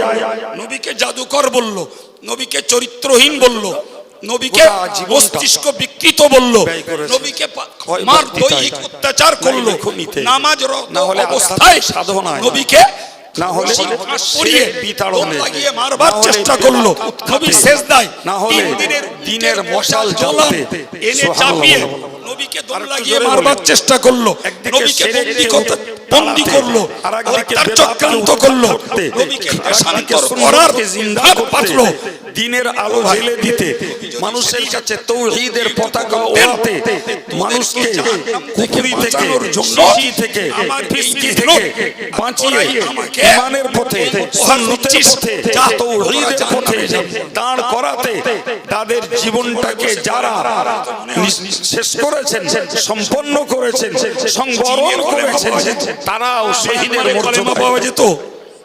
অস্ট্রেলিয়ায় কলেমা পাওয়া যেত, শ্রীলঙ্কায় কলেমা পাওয়া যেত, ইউরোপে কলেমা পাওয়া যেত, আফ্রিকায় কলেমা পাওয়া যেত। জি উৎসর্গ করেছিলেন। আমেরিকার মুসলমানদের ফজরের আজানে ঘুম ভাঙে, সঙ্গে ইংরেজদেরও ঘুম ভেঙে যায়। জীবনটাকে, রক্তটাকে বলি করেছেন ইসলামকে জিন্দা রাখার জন্য। ইসলাম বিরোধী হয়েছে অবস্থাটাকে লোপাট করে ইসলামের আলো জ্বেলে দেওয়ার জন্যই তাদের হয়েছে, তারা উৎসর্গ করেছেন। আমিনার কুঁড়ে ঘর থেকে আজকের সারা বিশ্ব মিলে তা ছড়িয়ে পড়েছে। পর্যায়ে বলতে পারি যে দাদা হুজুরকে আমার নবী, কিন্তু তিনি যখন পাহাড়ের মতো ধৈর্য, মার খেয়ে হজম করা, গাল শুনে হজম করা, বদনাম শুনে হজম করা, অত্যাচারকে মেনে নেওয়া, এরই সুবাদে বিশ্বের সমস্ত দেশগুলোতে পৌঁছেছে আল্লাহর কাছে। আল্লাহ তোমার নিয়ামত প্রাপ্ত বান্দাদের রাস্তা আমাদেরকে দেখাও। ওই নিয়ামত প্রাপ্ত বান্দা হলেন নবী, সিদ্দিক, শহীদ, সালেহ। এদের রাস্তা আমরা পরিহার না করি, আমি উম্মতে মুহাম্মাদি একদিন ঠিক হড়িয়ে গড়িয়ে জান্নাতে যাব, এই আশায় বুক বেঁধে একদম ঘোড়ার মতো স্বাধীন চলছে এক শ্রেণীর মুসলমান নারী আর পুরুষের কর্মশীল। তার মানে যারা সৎ কাজের কাজী তাদেরকেই একটু জানা হয়। আমি আপনাকে বুঝিয়েছি, নবী মানুষ, আমরা মানুষ। কেউ বললেন নবী, এখন আমরা ভদ্রতার সঙ্গে তাদের এই নেককারজনক কথার জবাব দিয়েছি। সম্মানিত ভাইয়ের আমার, আল্লাহর কোরআন বলেছে ওয়াজওয়াজুহু উম্মাহাতুহুম, আমাদের দুনিয়ার মুসলমানদেরকে আমার আল্লাহ বললেন বিবিগণ তোমাদের মা আছে, টুপি আছে। জি, শরিয়ত বিরোধী কাজ থেকে আমরা বেঁচে চলি, তাহলে আমরাও মাশাআল্লাহ সালেহ, তারা সৎ কাজের পারার সূরা আহজাবে আল্লাহ উল্লেখ করেছেন ওয়াজওয়াজুহু উম্মাহাতুহুম, হ্যাঁ না বলেন নবীর বিবিগণ। জি হ্যাঁ, কিন্তু আমাদের ঊর্ধ্বতর যারা নিশ্চিত এই গুণে তারা আমাদের থেকে আরো অনেক উন্নত। ভাই নবী যদি নাউজুবিল্লাহ ভাই হয়, তো ভাইয়ের স্ত্রী মুজাদ্দিদে জামান দাদা হুজুর কিবলা রাহমাতুল্লাহ আলাইহি তার স্মৃতিচারণের সভা করছেন। নবীর বিবিরা তোমাদের তার স্মৃতিচারণ ভাইয়ের স্ত্রী মা হয়। জি তিনি জি কোন দরজা দাউদ শরীফের একটি বর্ণনায় এসেছে, বর্ণনাটার অর্থ এরূপ, রাসূল বলেছেন হে বিশ্ব মানব তোমরা মনে রাখো আমি মুহাম্মদুর রাসূলুল্লাহ তোমাদের পিতার দরজায়, তোমরা আমার কলবি সন্তান। আল্লাহ গোটা বিশ্ব উম্মতে মুসলিমার কাছে আমার নবী হলেন পিতার সমতুল্য। মাওলানা আব্দুল মুক্তাদির রহমাতুল্লাহ নবী আমাদের তিনি ভাই ইন্তেকাল নয়, করলেন 9 মাস বয়সে। নবী আমাদের পিতৃতুল্য, বাপ হারা তার দাদা থেকে হুজুরকে ঊর্ধ্বে একটা এতিম নবীর বাচ্চা। বিবিগণ আমাদের আম্মাজান। আপনি ভাবতে পারেন যখন আয়েশা সিদ্দিকা তিনি রাদিয়াল্লাহু একটু ডাগর আনহা হয়েছেন, আমার পড়ার নবীর মতো সঙ্গে বয়স বিয়ে হয়েছে, তো পরিবারের সবাই মিলে সিদ্ধান্ত নিল বয়সে কেউ বলেছেন যে দাদা হুজুর 7 বছরের কেবলাকে শুরুতে, তো ধরুন ইংলিশ মিডিয়ামে 6 ভর্তি করবেন কিংবা 7। এবারে কারণ আম্মাজান আয়েশা নবীর ঘর তখন করতে ভারতের গেছেন জাহাজ 9 ভাষা বছর চলছে বয়সে। ইংরেজি জি পিরিয়ডটা কাদের? যখন ইন্তেকাল করছেন ইংরেজদের। তখন সুতরাং জাতীয় ভাষা রাজভাষা 18। তখন কি তাহলে 18 বছরের একটি মেয়ে মানে তো সেই রকম একটা যুবতী। স্কুলে ওনাকে ভর্তি করা হলো। পূর্ণ যুবতী। পড়াশোনা করছেন। হযরত আম্মাজান আয়েশা সিদ্দিকা রাদিয়াল্লাহু আনহা ইন্তেকাল করেছেন রাত্রে ওনার 63 মা বছর স্বপ্ন বয়সে। তার মানে নবীকে হারিয়ে ওনার মা স্বপ্ন 45 দেখছেন। বছর একাকী দাদা হুজুর জীবন কেবলা যাপন করেছেন। তপস্তের পীর জি সৈয়দ লক্ষ মুস্তাফা লক্ষ রাজানী সাহাবী ছিল, রহমাতুল্লাহ কারুর সাহস হয়নি মেদিনীপুরের যে টাউনে যার আম্মাজান মাজার আছে। আয়েশাকে তার স্বামীর দাদা হুজুর কেবলার স্বামীর মা স্বপ্ন ইদ্যত দেখছেন 4 মাস 10 উনি দিন, স্বামী রাসূল দাদা হুজুরের ইন্তেকাল করেছেন বুকটাকে ফেড়ে 4 ফেলে মাস 10 দিন পরে যেন ভিতর সারা থেকে বার পৃথিবীর করছেন। সকল স্বামীহারা বিধবা ওনার মা স্ত্রীদেরকে স্বপ্নের বিয়ে ভিতর করা দিয়ে জায়েজ, বললেন, কিন্তু আমার আমার এই নবীর শিশু বিবি বাচ্চাকে আম্মাজান অপরাধ আয়েশার করলো। 18 বছরের আপনি তাকে পূর্ণ এইভাবে যৌবন, হত্যা করেছেন। অথচ লক্ষ লক্ষ সাহাবীর কারুর পক্ষে সাহস হয়নি যে এর আম্মাজান ভিতরে আয়েশাকে বিয়ের প্রস্তাব কিছু দেবে। বিজাতীয় নোংরামি ঢুকছে, সেইগুলোকে আমি বার করে দিচ্ছি। কারণ কি? আর একটু জোরে বলেন। আর আমি সাহাবী ভেঙে গেল। সন্তানের তুল্য, পাশে সুতরাং বাচ্চা সহ। মায়ের সঙ্গে সন্তান কাউকে কিছু বিবাহের বললেন। প্রস্তাব দিতে নিজের পারে ভিতরে না। নিজের চিন্তাটা অতএব রাখলেন। 18 বছর বয়সে আম্মাজান ভাই আয়েশা বাংলাদেশ রাসূলকে ইসলাম হারালেও নিজের স্বপ্ন দেখছেন। একাকিনী কাটাতে হয়েছে। একটি জায়গায় একটা মাইয়েত হয়েছে মায়ের মর্যাদা। এবং সেখানে অনেক বড় বড় আল্লাহওয়ালারা বড় বড় পীর বুজুর্গ হাজির হয়েছেন। নবী মানুষ এমনকি আমাদের মতো। সেখানে রাসূল করিম আমি সাল্লাল্লাহু আলাইহি যুক্তি দিয়ে ওয়াসাল্লাম কোরআন হাদিসের তিনিও তথ্য সেই দিয়ে মজলিসে হাজির। আপনাদেরকে বুঝিয়েছি নবী শিশু আবু বকর ওই মজলিসে এসেছেন, যাবেন, মানুষের সঙ্গে কিন্তু জীবন যাপন রাসূল করেছেন, বলছেন, হে আবু বাজার ঘাট বকর, করেছেন, তুমি ছাগল যতক্ষণ চড়িয়েছেন, পর্যন্ত অন্যের ব্যবসার বিজাতীয় ম্যানেজারি শিক্ষা করেছেন, ত্যাগ না নবী করবে, বিবাহ করেছেন, ততক্ষণ সন্তানাদি হয়েছে, এই নবী মজলিসে যুদ্ধ থাকা করেছেন, জায়গা না। নবী গবেষণা করেছেন। ভাই ফলে সাধারণ মানুষের যে অ্যাক্টিভিটিস আমার নবীরও সেগুলো ছিল। শিশুর স্বপ্ন মানুষ কাকে থাকে, বলবেন? সন্দেহ নেই, কিন্তু মা ছাড়া তো বলার জায়গা নেই। সিধা কথাটা তিনি আল্লাহ মায়ের কোরআনে কাছে বললেন। বলতে বললেন কেন? তার মা তখন বুঝলেন একটা সুন্দর জবাব আমার নিতে হবে। বাচ্চার স্বপ্ন আর আমার স্বপ্ন দুটোর সমন্বয় এক। দুটো কাহিনী শুনে বাড়ি গেলাম, ওতে নবীর প্রকৃত মূল্যায়ন করা যায় না বাপ। আমার বাচ্চার জন্য উত্তর এই ইংরাজি শিক্ষাটা আমার আল্লাহর কাছে পছন্দের নয়। যে নবী যে মানুষ আর মানুষের মতো আর একটু জোরে বলে। যাত্রা করেছেন, তারপরেও এই সাদা সিধা কথাটি আল্লাহ হাদিস কোরআনে পাকে এসছে। বললেন কেন? হাদিস পাকে এসেছে আর রুইয়া মিনাল্লাহ, আপনাকে দিচ্ছি। সত্য স্বপ্ন মনে থাকা আল্লাহর পক্ষ উচিত থেকে হয়। যে নবী ঈসা আলাইহিস সালাম পৃথিবীতে ভূমিষ্ঠ হয়েছেন বিনা বাপে মায়ের খেয়ালি গর্ভে। স্বপ্ন হয় শয়তানের পক্ষ থেকে। জি মানব এবার প্রজন্মের বলেন। তিনটে প্রক্রিয়া, এই যে একটা দুটো প্রক্রিয়া ঘটনা, আদম হাওয়া এগুলো কি খেয়ালের বিনা কোনো বাপে বিষয়? বিনা মায়ে। ঠিক না ভুল? নবী এটা ঈসা যখন খেয়ালি বিনা বাপে শুধু মায়ের গর্ভ মনের থেকে। ভিতরে উদয় সারা হওয়া পৃথিবীর কোনো বিষয় নয়। সৃষ্টির তাহলে প্রক্রিয়া সত্য হলো তো দুটোই বাপের সত্য। ঔরস মায়ের গর্ভের মধ্য দিয়ে। দুটোই সত্য স্বপ্ন। আমার আল্লাহ কোরআনে বলেছেন ইন্না মাসালা ঈসা ইনদাল্লাহি কামাসালি আদম। এ বিশ্ববাসী তোমরা মনে রাখো আমার নবী ঈসার উপমা, ঈসার দৃষ্টান্ত, ঈসার উদাহরণ হলো আদমের মতো। আদমকে আমি আল্লাহ মাটি দ্বারা সৃষ্টি করেছি, এই কঙ্কালটার ভিতরে রূহ দিয়েছি, চোখ দেখতে শুরু করেছে, কান শুনতে শুরু করেছে, জবান কথা বলতে শুরু করেছে, হাত পা নাড়তে শুরু করেছে। এটা ছিল আমি আল্লাহর কুদরতের খেলা। ঠিক ততই বছর দুনিয়ার সাধারণ নিয়মের বাইরে আমি আমার নবী ঈসাকে তার বাপ ছাড়া মায়ের গর্ভ থেকেই সৃষ্টি করেছি। তো যেহেতু হুজুর এসেছেন, সুবহানাল্লাহ বলেন। বিশ্বের অবুঝ মূর্খ জাস্ট অজ্ঞের দল ওইটুকুই শেষ বলল করছি। নাউজুবিল্লাহ আপনাদের কথা বলবেন ঈসা নবী উনি। আল্লাহর ছেলে। তো আমি আপনাকে যেটা বোঝাচ্ছিলাম বলেননি তো যে বলবেন না, আমি হ্যান্ডেল মারি তারপর বলবেন। মায়ের সবাই মিলে বলেন নাউজুবিল্লাহ। মিলে গেছে। আর একটু জোরে বলেন নাউজুবিল্লাহ। যার দ্বারায় এটা আল্লাহ জানুন, মানে হলো দিন এই সংস্কার কথা বলা করেন। থেকে আমরা আল্লাহর যার কাছে দ্বারায় আশ্রয় চাই। বাংলার কুসংস্কার দূর করে ইসলামের আলো জি, জেলে নেবেন। আল্লাহ বলেছেন সুবহানি যার দ্বারাতে আল্লাহ আল্লাহ কুফরির পরিবর্তে ঈমানকে ছড়িয়ে দেবেন, বর্ণনা করছি। শিরকের পরিবর্তে তাওহীদের আলো জেলে দেবেন।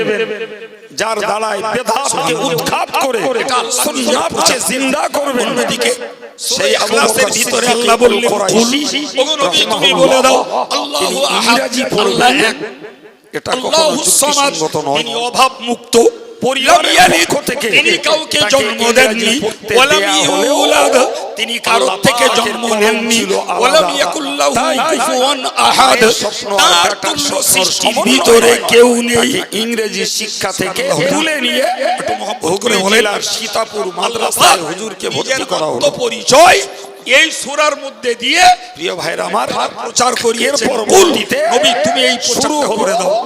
তার আল্লাহ আল্লাহ এক, জীবন আমার আমি অভাব নাই, করাচ্ছিলাম। আমি কাউকে যে জন্ম দাদা দেইনি, হুজুর সিদ্দিক, কারুর থেকে জন্ম দাদা হুজুর নেইনি, শহীদ, আমার সমতুল্য দাদা কেউ নাই। হুজুর সালেহ, তিনি নবীটা নন, কিন্তু বাকি পদমর্যাদা আল্লাহ তাকে দিয়েছেন।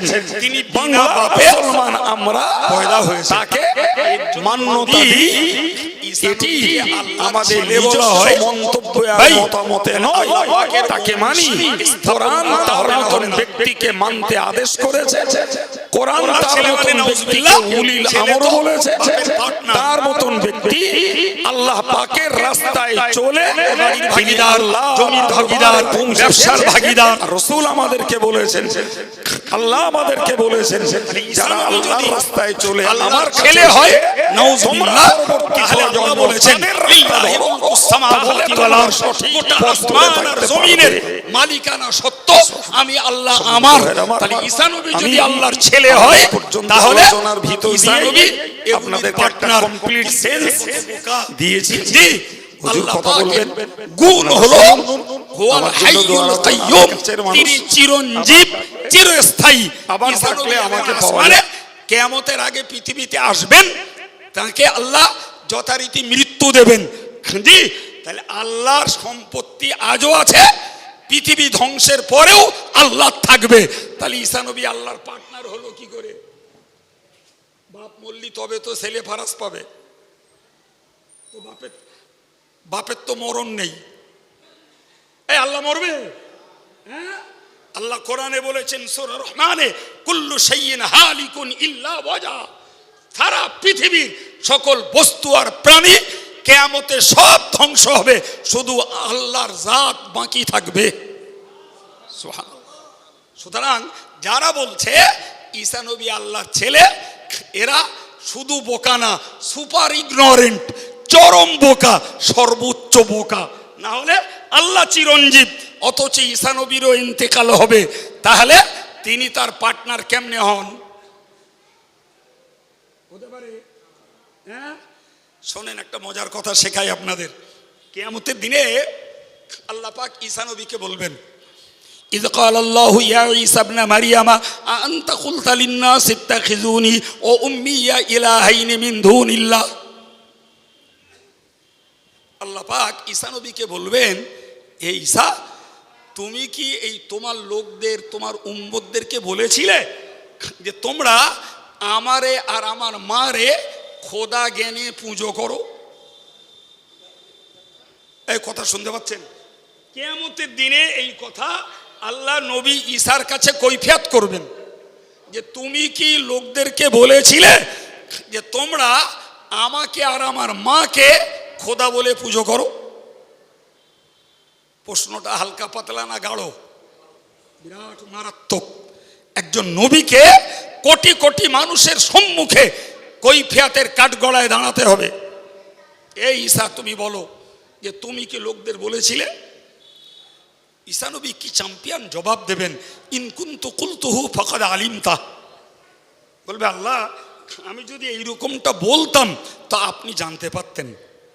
সুবহানাল্লাহ বলেন, ঠিক না ভুল? একদম ঠিক।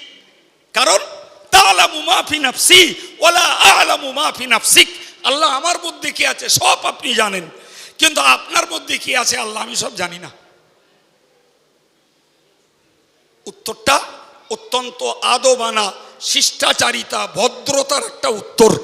আল্লাহ, আমি বললে আপনি জানতে পারতেন, কারণ ইন্নাকা আনতা আল্লামুল গুয়ুব, আপনি তো অদৃশ্যের মহাজ্ঞানী। সুবহানাল্লাহ। এ বাবু, চঞ্চলতাটা ছাড়তে হবে। আমি আগে একবার বলেছি, বলো, আমি প্লেন কাহিনী বলে চলে যাওয়া লোক নই। জি, মন দেন, কথা শুনুন। জি, যদিও হয়তো মনে করবেন যে কি জানি সব তো বুঝতে পারছি না, আর আমি ভাই অযোগ্য লোক, আমার এরকম ছাড়ে বলা ছাড়া আমার যোগ্যতা নেই। ফলে ওই অস্থিরতাটা ত্যাগ করতে হবে। আমার দিকে নজর দেন, বাচ্চাগুলোকে একটু সামলে নেন। কি বললাম বাবু? নবী ঈসা প্রথমত ওই বললেন, এরপরে বলেছেন মা কুলতু লাহুম ইল্লা মা আমারতানি বিহি। আল্লাহ, আমি আপনার নির্দেশের বাইরে একটা কথাও বলিনি। আর একটু জোরে বলেন, মোহাব্বত করে বলেন। আল্লাহ, আমি আপনার নির্দেশিত নবী, সুতরাং আপনার আদেশের বাইরে আমি একটা কথাও বলিনি। সুবহানাল্লাহ। অতএব ওই কথা যদি আপনি বলতে বলে থাকেন তাহলে বলেছি, আর যদি আপনি না বলতে বলেন তাহলে আমি বলিনি। জবাবটা সুন্দর কি না বাপ? একদম সুন্দর জবাব। জি, তবে আল্লাহ আপনি কি বলতে বলেছেন? আনি উবুদুল্লাহ রাব্বি ওয়া রাব্বাকুম ওয়া কুনতু আলাইহিম শাহীদা ওয়া কুনতু আলাইহিম শাহীদাম মা দুমতু ফীহিম ফালাম্মা তাওয়াফাইতানি কুনতা আনতার রাকীবা আলাইহিম। কি সুন্দর বললেন আল্লাহ, আপনি আমাকে বলতে বলেছেন তুমি লোকদেরকে বলো উবুদুল্লাহ, তোমরা আল্লাহকে এক বলো এবং তার ইবাদত করো। আমি এও বলেছি রব্বি ওয়া রাব্বাকুম, ওই আল্লাহ আমারও রব তোমাদেরও রব। তাহলে আমি নিজে আল্লাহ আপনাকে রব বলেছি, ফের লোকেদেরকে বলবো যে আমি রব, তোমরা আমার ইবাদত করো, এটা কি হয়? আল্লাহ এর পরের কথা, যতদিন আমার জাতির মাঝে আমাকে রেখেছিলেন ততদিনের সাক্ষী আমি। ততদিনে আমার কোন উম্মত আমাকে খোদা মনে করে পুজো করিনি, কিন্তু আমাকে যখন আপনি আসমানে উঠিয়ে নিয়েছেন, এরপরে যদি আমার উম্মতেরা আমাকে খোদা বলে পুজো করে, আল্লাহ ওটা ওদের নিজস্ব সিদ্ধান্ত, আমার নয়। কাদের? খ্রিস্টীয় সমাজের।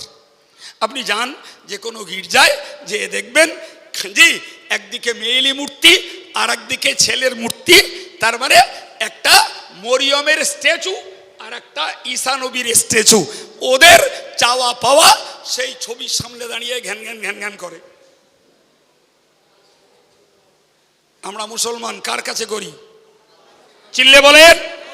টাকা পয়সা, ধন দৌলত, শিক্ষা দীক্ষা, অর্থ, সামাজিকতা, রোগের মুক্তি, আমাদের চাওয়ার জায়গা একটাই, সেটি হলেন আল্লাহ। দ্বিতীয় কোনো চাওয়ার জায়গা আমাদের নেই। আছে বাবা? এবার আসুন ফিরে। জি, আমি আপনাকে বোঝাতে চাইছি যে তাহলে ঈসা নবীর একটা মুজিজা আরো আছে। এই একটা মুজিজা যে বিনা বাপে আল্লাহ তাকে সৃষ্টি করেছেন। এই জন্য যদি ঈসা নবীকে লোকেরা আল্লাহর ছেলে বানায়, তাহলে আল্লাহর ছেলে বানালে শিরক হবে না, হবে না বাবা? এই জোরে বলেন। আর যারা শিরক করে মরে এদের ঠিকানা কোথায়? বাহ, সুন্দর বলেছেন। এবার একটু শুনুন। হযরত ইমাম জালালউদ্দিন সিউতি বিশ্ববিখ্যাত মুফাসসিরে কোরআন, কোরআনের তাফসীর কারক, যার লেখা কিতাব সারা পৃথিবীর আলেমদেরকে পড়তে হয়।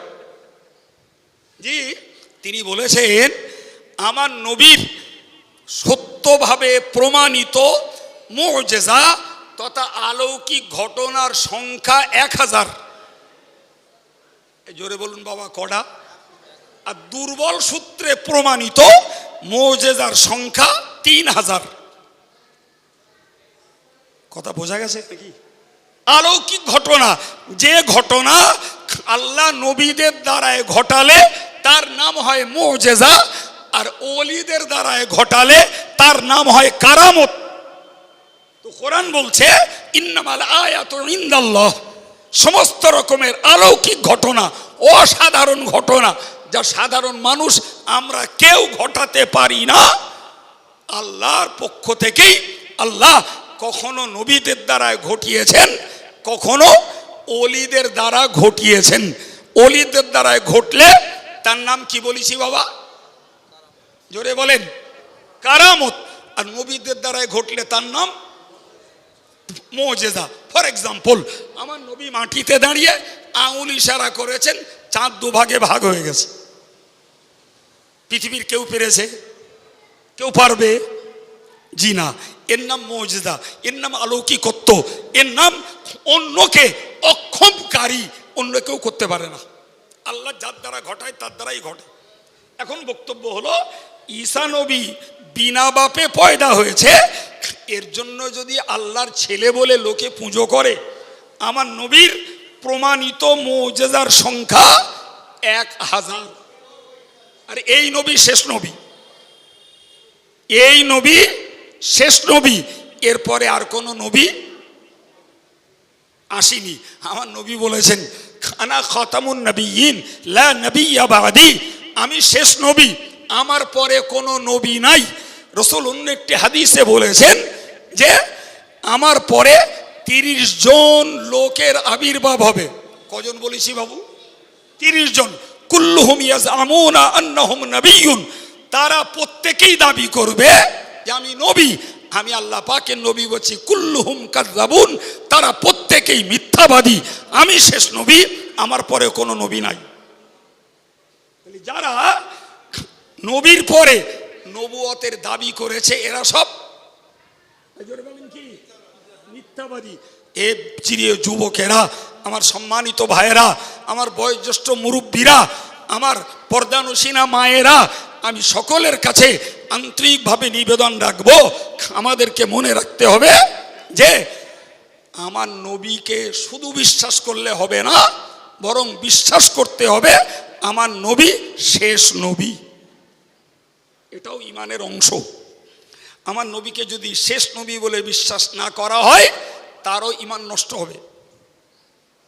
আমার আল্লাহ পাকের নবী বলেছেন লাউ কানা বাদি নবিয়ান লাকানা উমারু নবিয়া।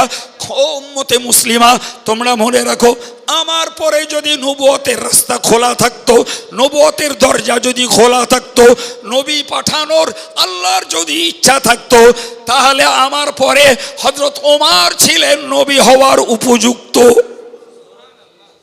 কিন্তু নবীর রাস্তা খোলা নাই। নবীর রাস্তাটাতে আল্লাহ নো এন্ট্রি বোর্ড লাগিয়ে দিয়েছেন, আর কোন নবী আসবেন না, অতএব ওমরও নবী নয়। এখন যদি পৃথিবীতে 30 জন নবী দাবি করে, আমার নবী বললেন এরা সব মিথ্যাবাদী। দুর্ভাগ্যবশত আমাদের ভারতেও একটা জন্মেছিল, আমি আর তার নাম ধাম বলে এখন আর আপনাদের মাথা ব্যস্ত করব না। জি, ভারতেও একজন মিথ্যুক নবীর জন্ম হয়েছিল, অর্থাৎ দাবি করেছিল।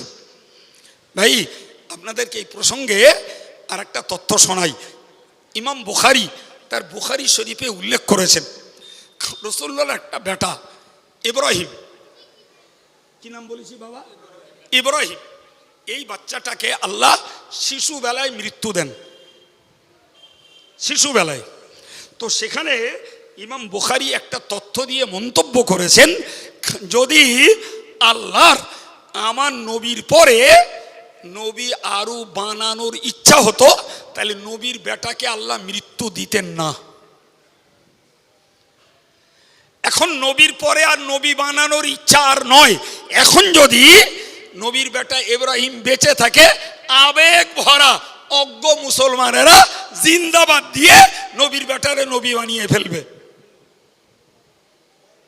ফেলবে না? দেখছেন না আজকের যুগে জি যারা প্রকৃত পীর ওলি, তারা কোরআন সুন্নাহর গোলামি করে, তাকওয়া পরহেজগারিতা করে, জীবনটাকে সাধনায় ভরপুর করে তারা পীর হয়েছেন। সেই মানুষগুলো যেই কবরে গেছে, তাদের আওলাদদের মধ্যে এমন অনেক লোক আছে এই জনগণ জিন্দাবাদ দিয়ে তাদের পীর বানাচ্ছে। এই সত্যি না মিথ্যা? যোগ্যতার মানদণ্ডে বিচার করে না জি, ও আওলাদ যখন তো পীর। নবীর ইন্তেকালের পরে নবীর বেটা যদি বেঁচে থাকতেন জি, আর নবীর ভক্তরা যদি নবীর আওলাদকে নবী বানিয়ে ফেলতো, ইসলাম তছনছ হতো না? হতো না?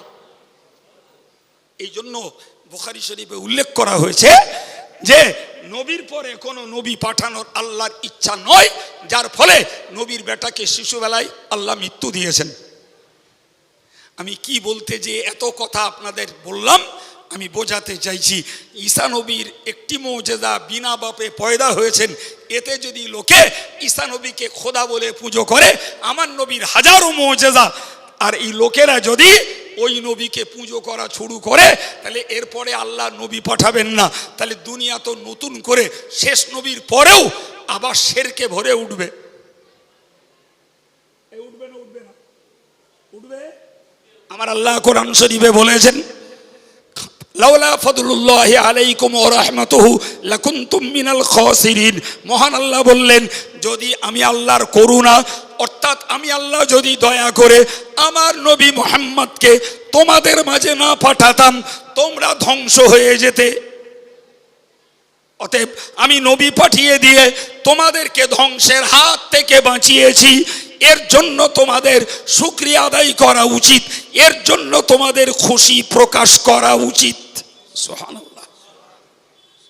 আমার আল্লাহ আরো বলেছেন, লাউলা ফাদলুল্লাহি আলাইকুম ওয়া রাহমাতুহু লাত্তাবাতুমুশ শাইতানা ইল্লা কলিলা। যদি আমার নবী মুহাম্মদকে আমি বিশ্ব মাঝে পাঠিয়ে দিয়ে তোমাদের প্রতি করুণা না করতাম, অল্প কিছু লোক নিজের বিবেকের বিচারে আমি আল্লাহকে চিনত, বাকিগুলো শয়তানের গোলাম তৈরি হতো। তাহলে নবীকে পাঠিয়ে আমার আল্লাহ আমাদেরকে আল্লাহ চিনতে সুযোগ করে দিয়েছেন, কবরের আযাবের ভয় করতে শিখিয়েছেন, জাহান্নামের প্রতি ঘৃণা আর ভয় তৈরি করে দিয়েছেন, জান্নাতের প্রতি লোভ আর আগ্রহ তৈরি করে দিয়েছেন। আমার নবীর ওসিলাতে আমার আল্লাহ রীতিমতো আরশে হাসরের কঠিন দিনে আরশের নিচে ছায়ায় জায়গা পাওয়ার প্রতি মানুষকে উৎসাহিত করেছেন। ঠিক না প্রিয় ভাই আমার? আর এই কাজগুলো যদি নবীর দ্বারাতে আল্লাহ সম্পন্ন না করতেন, মানুষ স্বভাবত শয়তানের পথের অনুসারী হয়ে পড়ত। এটি আমার আল্লাহর দয়া। আমার বক্তব্য, আমি আজকে আলোচনা শুরু করেছি একটা বিষয়, নবী মানুষ, আমরাও মানুষ জি, কিন্তু নবীর গুণাগুণ এক আর আমাদের গুণাগুণ। তাহলে আল্লাহ নবীকে মানুষ বলেছেন কেন?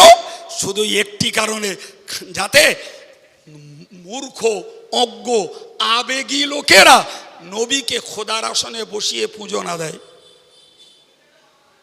এই জন্য আল্লাহ বললেন, বলো নবী আমি তোমাদের মতো মানুষ, অতএব তোমরা আমাকে নিয়ে আমরি কিছু করতে যেও না, না হলে নবীর গুণ গুণের জায়গায় আছে বাপ। জানেন রাসূলুল্লাহ ইন্তেকালের পূর্বে একটা বক্তব্যে বলেছিলেন, লানাল্লাহুল ইয়াহুদা ইত্তাখাযু কুবুর আমবিয়াইহিম মাসাজিদা। আমার আল্লাহ বললেন, আল্লাহ পাক ইহুদি জাতির উপরে লানত দেন, ইহুদি জাতির উপরে আল্লাহ গজব দেন, ইহুদি জাতির উপরে আল্লাহর অভিসম্পদ নাজিল হোক। কেননা ইহুদি জাতি যারা বনি ইসরাইল সম্প্রদায়, এদের মাঝে আল্লাহ সব থেকে বেশি নবী পাঠিয়েছেন। আর এদের নবীগুলো যেই না ইন্তেকাল করেছে, নবীর মাজারগুলোকে ওই মূর্খরা সেজদার জায়গা বানিয়েছে। মসজিদ বাদ দিয়ে মাজারে সেজদা মারতে গেছে। আমার নবী বললেন, ইহুদিদের উপরে লানত দেন, তারা তাদের নবীদের কবরগুলোকে সেজদার জায়গা বানিয়েছে। নবী তার উম্মতকে নিষেধ করলেন, খবরদার আমার ইন্তেকালের বাদে আমার মাজার মুকদ্দাসকে তোমরা জিয়ারত করো, কিন্তু সেজদা মারতে পারবে না। কারণ আমি নবী পৃথিবীতে শিরক উৎপাটন করতে এসেছি, শিরক ছড়াতে আসিনি। আমি নবী শিরকের পরিবর্তে তাওহীদকে প্রতিষ্ঠিত করতে এসেছি, কুফরির পরিবর্তে ঈমানকে প্রতিষ্ঠিত করতে এসেছি, বেদাতের পরিবর্তে সুন্নতকে প্রতিষ্ঠিত করতে এসেছি, বোধ চরিত্রের পরিবর্তে সৎ চরিত্র প্রতিষ্ঠা করতে এসেছি। একবার জোরে বলে। সুতরাং আমি নবীর কবরকে কেন্দ্র করে জিয়ারত ছাড়া আর কিছুই করার তোমাদের অনুমতি নেই। প্রিয় ভাইরা আমার, আমার বক্তব্য, তাহলে নবী মানুষ আর আমরা মানুষ, এটা কি সমান মনে হচ্ছে বাপ? এই জোরে বলেন। নবীকে যদি এই বিশ্লেষণে, এই বিচারের ভিতর দিয়ে নবীকে যদি চিনি, ভাই বিশ্বাস করুন, ও নবীর কথা মেনে চলতে মানুষের মনের টান তৈরি হবে না? তৈরি হবে না? বলেন না বাবু। আমার নবীর ব্যাপারে আমার আল্লাহ বলেছেন, আন-নাবিয়্যু আওলা বিল মুমিনিনা মিন আনফুসিহিম। ওগো বিশ্ববাসী, তোমরা মনে রাখো, আমার নবী হলেন ঈমানদারদের জানের থেকেও আরো কাছের। সুবহানাল্লাহ বলবেন না? আচ্ছা বলেন না, আমাদের নিজের জীবনটা আমার কাছে প্রিয় কিনা? জোরে বলেন, আপনার জীবনটা আপনার কাছে প্রিয় কিনা? এত প্রিয় যদি কেউ যদি আপনাকে একটা চিমটি কাটে, সেটাও আপনি আমি কেউ মেনে নেই না। বলেন বলেন। চড় মারা তো দূরের কথা, কিল মারা তো দূরের কথা, আর হত্যাকাণ্ড তো দূরের কথা, একটা চিমটি কাটলেও, কারণ আমাদের জানের প্রতি আমাদের একটা দরদ আছে, চিমটি কাটলে লাগে। আচ্ছা বলেন তো বাবা, চিমটি কাটলে যার লাগে সেই লোকটা নিজে নামাজ না পড়ে জাহান্নামের উপযুক্ত হচ্ছে, সুদ খেয়ে জাহান্নামের উপযুক্ত হচ্ছে, গান শুনে জাহান্নামের উপযুক্ত হচ্ছে, মদ খেয়ে জাহান্নামের উপযুক্ত হচ্ছে, পরের ফাঁকিবাজি করে জাহান্নামের উপযুক্ত হচ্ছে, চিটফান্ডের ব্যবসা করে জাহান্নামের উপযুক্ত হচ্ছে, গান শুনে জাহান্নামের উপযুক্ত হচ্ছে, গালিগালাজ করে মিথ্যা সমালোচনা করে জাহান্নামের উপযুক্ত হচ্ছে, চিত্ত বিনোদন করে জাহান্নামের উপযুক্ত হচ্ছে, বোনের ফারাজ ফাঁকি মেরে ভাইয়ের হক নষ্ট করে জাহান্নামের উপযুক্ত হচ্ছে। তাহলে জাহান্নামে খোদা না করুক যদি যায়, তাহলে তার গোটা দেহটা আগুনে পুড়বে না? পুড়বে না? পুড়বে না? তাহলে যে লোকটার কর্মদোষে তার গোটা দেহ জাহান্নামের আগুনে জ্বলবে, সেই লোকটা নিজেকে জাহান্নাম থেকে বাঁচানোর জন্য নিজের ইচ্ছায় চেষ্টা করছে না। হ্যাঁ না বলেন। তাহলে বোঝা গেল যে ওর নিজের জানের উপরে ওর দরদ নাই,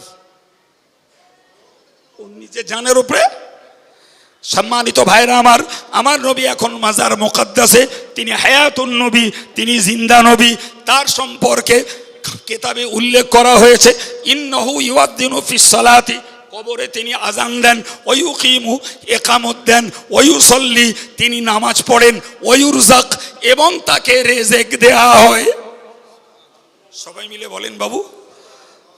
হযরত সাঈদ ইবনুল মুসাইয়্যিব রাদিয়াল্লাহু আনহু একজন বিখ্যাত তাবী, তিনি বলছেন, মদিনায় একটা সময়ে যে দুর্বৃত্তদের অত্যাচার চলে, মন দেন, দুর্বৃত্ত অসামাজিক অত্যাচারীদের অত্যাচার মদিনায় চলে, সাহাবায়ে কেরামদেরকে মারে, কবরগুলোকে ভাঙে, এমনকি মসজিদে নববীর আলো বাতি ওই জমানায় যা ছিল সেগুলোকেও তছনছ করে।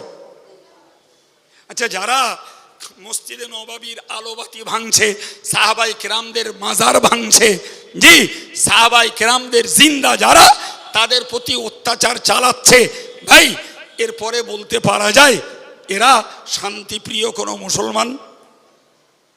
বলেন বলেন তো। ওদের অত্যাচার থেকে জীবন্ত অনেক সাহাবীরা তারা মদিনা ছেড়ে লুকিয়ে চলে গেছে। হযরত সাঈদ ইবনুল মুসাইয়্যিব বলছেন, আমি খুব অসুস্থ, আমার দূরে কোথাও যাওয়ার মতন পরিস্থিতি নেই, আমি কি কর্তব্য বিমূঢ়, কি করব ভেবে না পেয়ে আমি মসজিদে নববীতে গেলাম। তখন দুর্বৃত্তরা অত্যাচার চালাচ্ছে, আমি মসজিদে নববীতে আত্মগোপন করে থাকলাম। জোহরের আজানের নামাজের সময় হলো, আমি তখন ছটফট করছি যে আজকে নবীর মসজিদে আজান হবে না। আমার হাফেজ সাহেব বলছিল না যে রসুলের ঘর আর মেম্বারের মাঝখানে জায়গাটা জান্নাতের টুকরা। যারা ছিলেন তারা শুনছিলেন যে রসুল্লাহ একবার মেম্বার আর একবার রসুলের মাজার, ওই সাঈদ ইবনুল মুসাইয়্যিব একবার রসুলের মেম্বার আর একবার রসুলের মাজার, এই মাঝখানটাতে চলাফেরা করছিলেন। তার মানে সহজ বাংলায় তার ভিতরে একটা চঞ্চলতা, একটা অস্থিরতা, গোদা বাংলায় একটা ছটফটানি, হায় রে হায় আজকে নবীর মসজিদে আজান হবে না। আমি দিলে দিতে পারি, কিন্তু আমি দিলেই শত্রুদের কানে আওয়াজ চলে যাবে, আমি অ্যাট্রাক্টেড হয়ে যাব, আক্রান্ত হব, শত্রুরা আমাকে ধরে নেবে। উনি বলছেন আমি এই অবস্থায় যখন চঞ্চল, হঠাৎ করে মসজিদে নববীর জোহরের আজানের সময় হয়েছে, রাসূলুল্লাহর মসজিদের ভিতর থেকে, বাজার মুকাদ্দাস থেকে রীতিমতো আজান দেওয়া হলো। 1 নয়, 2 নয়, 3 নয়, 3 দিনে 3 5 15 ওয়াক্ত আজান রাসূলুল্লাহর মাজারে রাসূলুল্লাহ দিয়েছেন। আর আমি মসজিদে নববীতে 1,15,000 ওয়াক্ত নামাজ আদায় করেছি। বাবা, তাহলে রসুল মাজার মুকাদ্দাসে মোরে মুর্দা না মোরে জিন্দা? তাড়াতাড়ি বলেন। জিন্দা। এটা আমাদের আকীদা। জি, এখন আমার বক্তব্য, ভাই আমাদের মতো উম্মতের আমলগুলোকে নবীর মাজার মুকাদ্দাসে পেশ করা হয়। ভালো করে খেয়াল করুন, নবীর মাজারে, নবীর কাছে আমাদের আমলগুলোকে পেশ করা হয়। যেমন একটা কথা শুনুন, হাদিস শরীফে এসেছে, ইন্না লিল্লাহি মালাইকাতান সাইয়্যাহিনা ফিল আরদি। জি ভাই, রাসূল বলেছেন আল্লাহ পাকের কিছু ভ্রাম্যমান ফেরেশতা রয়েছে। ভ্রাম্যমান মানে একদম সহজ বাংলায় ঘুরঘুর করা ফেরেশতা। তাদের কাজ হলো ঘুরে ঘুরে বেড়ানো আর কালেকশন করা। কিসের কালেকশন? কারা নবীর প্রতি দরুদ পড়ছে, কারা নবীর প্রতি সালাম পড়ছে। সুবহানাল্লাহ বলেন। আরে এই দরুদ আর সালামটাকে পৌঁছে দেয় রাসূলুল্লাহর মাজার মুকাদ্দাসে। এখন এখানে রাত 10টা বাজতে চললো, আমেরিকায় এখন সকাল 10টা। জি, বিভিন্ন পৃথিবীর টাইম টেবিল খুললে দেখা যাবে কোথাও রাত 8টা। জি, সৌদিতে সবে সন্ধ্যা হলো, সন্ধ্যা 7:30 ইত্যাদি। তার মানে বুঝতে পারা যায় সারা পৃথিবীর কোথাও না কোথাও ইবাদত, আমল, নামাজ, জিকির, তাসবিহ চলতে আছে। সুবহানাল্লাহ। জি, আর ফেরেশতারা ওইগুলোকে বয়ে রসুলের মাজারে পৌঁছে দিচ্ছেন। আর আমার নবী বলছেন আমার কাছে যখন উম্মতের পক্ষ থেকে দরুদ সালাম পৌঁছানো হয়, ও আনা আরুদ্দু আলাইহি, আমি তাদের দরুদ সালামের জবাব দিয়ে থাকি। এবার বুঝুন, আমাদের এই উম্মতের আমালকে ফেরেশতারা নবীর দরবারে হাজির করেন।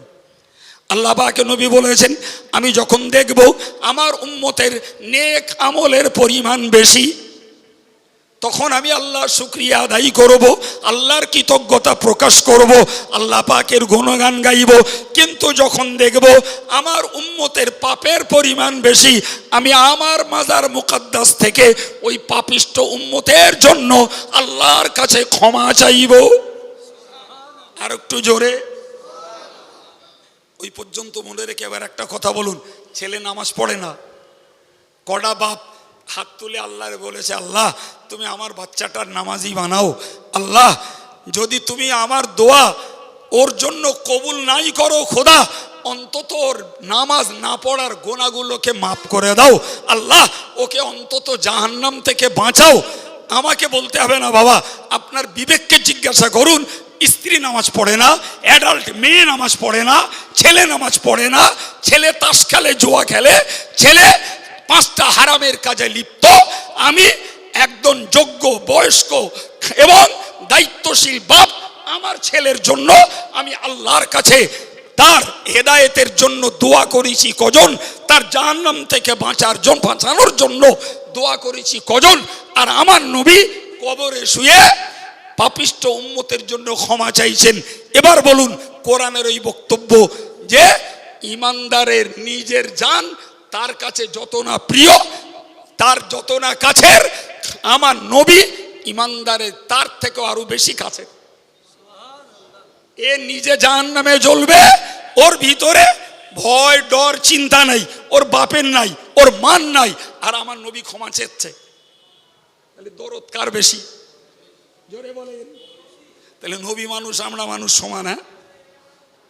হ্যাঁ প্রিয় ভাইরা আমার, আমি বক্তব্য শেষের দিকে নিয়ে যাব। আমি আপনাদেরকে বুঝতে চাইছি, উপলব্ধি করুন ভাই।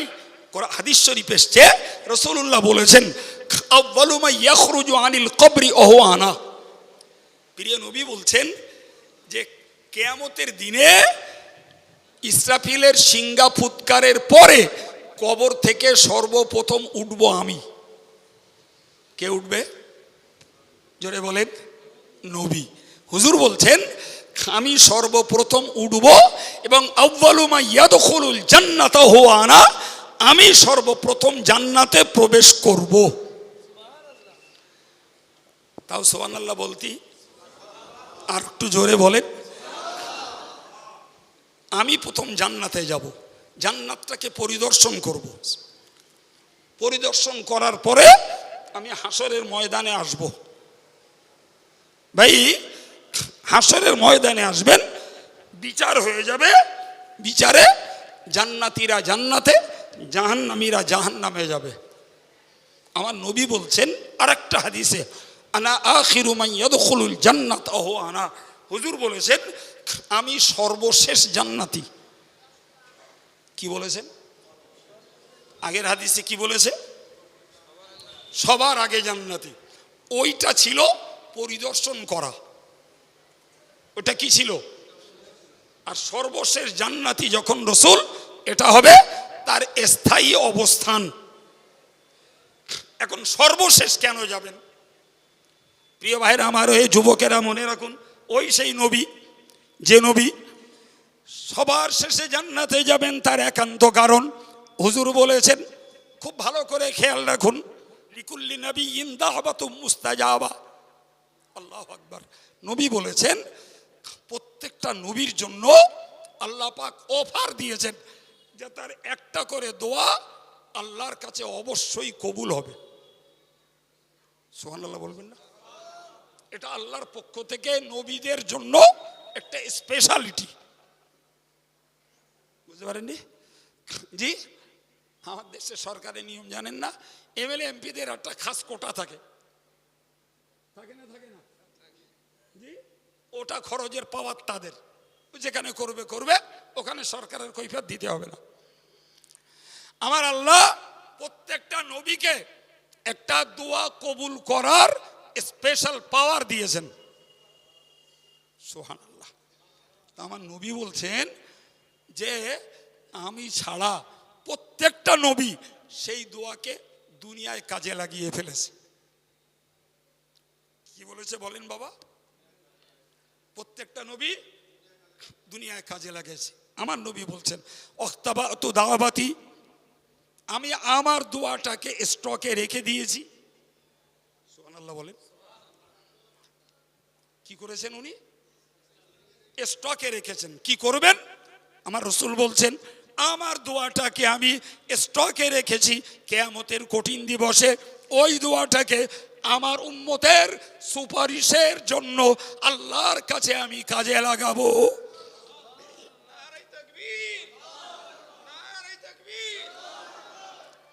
বলেন না বাবা? আমার ভাইরা মায়েরা, কত দুর্ভাগ্যজনক রয়েছে যারা নিজে জাহান্নামে জ্বলবে সে থেকে বাঁচার মতন চিন্তা চেতনা ভাবনা এবং অ্যাক্টিভিটিস কার্যকারিতা তাদের মধ্যে নেই। ওই ইমাম সাহেব হজ করুক, আব্দুল কাইয়ুম করুক, আর ওপারের থেকে 1.5 লাখ টাকা একটা উড়িয়ে আনুক, যেদা পাচ্ছে বলে দেখ যেদা, আমার যা করার তা আমি করব। এই এরম নারী পুরুষ আমাদের সমাজে একদল আছে না নাই? তাহলে তার নিজের জান আগুনে দগ্ধীভূত হবে এ চিন্তা, বাঁচার মতো চিন্তা তার নাই। 1 নাম্বার 2, বাপ যদি নেককার হয়, বিচারন্তে যদি আব্বা জান্নাতে যায়, মা যদি নেককারিনী হয়, তিনিও যদি বিচারন্তে জান্নাতে যান, তার কলিজার টুকরা আদরের দুলাল ছেলেটা আর আদরের দুলালি কলিজার টুকরি কন্যাটা যদি জাহান্নামে যায়, বাপ মার মনে উঠবে না, একবার ওদের নিয়ে টেনশনও জাগবে না, এরা জান্নাতে আরাম করবে। এই বুঝতে পারেননি বাবু? বাপ জান্নাতে, মা জান্নাতে, বাপ আর মায়ের ছেলে আর মেয়েটা জাহান্নামে। বাপের কাছে কোনো খবরও নেই, স্মরণও নেই, এবং তারা জাহান্নামে জ্বলছে কি জান্নাতে গেছে এ কথা জান্নাতীদের একবার মনেও উঠবে না। তার মানে এই অপরাধী লোকগুলো নিজের ভাবনা নিজে ভাবলো না, ওর বাপ ভাবলো না, ওর মা ভাবলো না, আর আমার নবী বিচারের পরেও জান্নাতে যাবেন না যতক্ষণ পর্যন্ত ওই দোয়া করে পাপিষ্ট জাহান্নামের জেল খাটা উম্মতকে জাহান্নাম থেকে বাঁচিয়ে জান্নাতে না নিয়ে যাবেন। আল্লাহু আকবার। এবার বলেন না বাপ, নবী মানুষ আর আমরা মানুষ এক না আলাদা? জি, নবীকে মূল্যায়ন করুন। বিশ্বাস করুন আমি একটা দিকের একটু ব্যাখ্যা দিয়েছি। জি ভাই, অটোমেটিক্যালি 2.25 ঘন্টা হয়ে গেছে। আমি যদি আর এক সাইডের ব্যাখ্যা দিই এখনো আবার 2 ঘন্টা লাগবে, আর এক সাইডের ব্যাখ্যা দিই যা একটু আধ জানি তাতে আবার 2 ঘন্টা লাগবে, শুধু নবী মানুষ কিনা এটা বুঝতে। জি, তাহলে অবয়বে অঙ্গ প্রত্যঙ্গে এবং সাধারণ চাল চলনে নবী মানুষ, কিন্তু পৃথিবীর মানুষগুলোর গুণ ছাড়া নবী আলাদা ভিন্ন রকমের আর এক গুণের মানুষ, যে গুণের সঙ্গে পৃথিবীর কোনো নেতা মন্ত্রী ঋষি মনি ঋষি ঐতিহাসিক ভৌগোলিক বৈজ্ঞানিক মুখ্যমন্ত্রী প্রধানমন্ত্রী রাষ্ট্রনেতা কারোর কোনো মিল আমার নবীর সঙ্গে নাই। জি ভাই, আমার ইমানদার মুসলমান ভাইয়েরা, মুরব্বীরা, মায়েরা, নবীকে নিয়ে এরকম সুস্পষ্ট বিচার বিশ্লেষণ চর্চা যখন করবেন, স্বাভাবিকভাবে মন হবে যে এ নবীকে আমাদের মেনে চলা উচিত। এ নবীর জন্মের মাস এলে একটু খুশি হওয়া উচিত। এ নবীর জন্মকে কেন্দ্র করে রোজা রাখা, এ নবীর জন্মকে কেন্দ্র করে কিছু দান সৎকা করা, এ নবীর জন্মকে কেন্দ্র করে আমাদের কিছু জানা বোঝা করা, সত্যই ইমানদারের ভিতরে একটা আলাদা টান আসবে। আসবে না? আসবে না? জি, কিন্তু তার মৌলিকটা তো, গোড়ারটা তো আগে জানতে হবে, তারপরে তো নবীকে জানতে আগ্রহ তৈরি হবে। বাবা প্রিয় ভাইরা আমার, আমি আপনাদের কাছে বিনয়ের সঙ্গে বলতে চাইছি যে মনে রাখবো একটা কথা মনে রাখবো। ওই যে বলেছি যে নবী তার মাজার মুকদ্দাসে পাপিষ্ট উম্মতের জন্য ক্ষমা চাইছেন, বলেছি না বাপ? জি, যে ক্ষমা আমি আমার জন্য চাইনি, আমার বাপ চাইনি, আমার মা চাইনি, আমার গোষ্ঠীর কেউ আমার জন্য নাজাত চাইনি, আমার নবী চাইছেন। তাহলে বুঝতে হবে আমার বাপ মা, আমার পরিবারের অন্যদের আমার প্রতি যে দরদ, আমার নবীর দরদ তার থেকে অনেক বেশি। আমি একটা সাধারণ কথা বলে ছাড়ছি বাবু ভাই, মনে করুন এখানকার মেম্বার সাহেব যিনি XYZ যে দলের হোক, ওটা আমার আলোচ্য বিষয় নয়। মেম্বার সাহেব পঞ্চায়েতে যায় আর যে প্রধানের বলে, প্রধান সাহেব আমাদের এই খালেক না আমাদের দলের হয়ে খুব খাটে, এবার নারকেল গাছ দিলে ও 10টা দিতে হবে। কার কাছে বলে? প্রধান সাহেবের কাছে।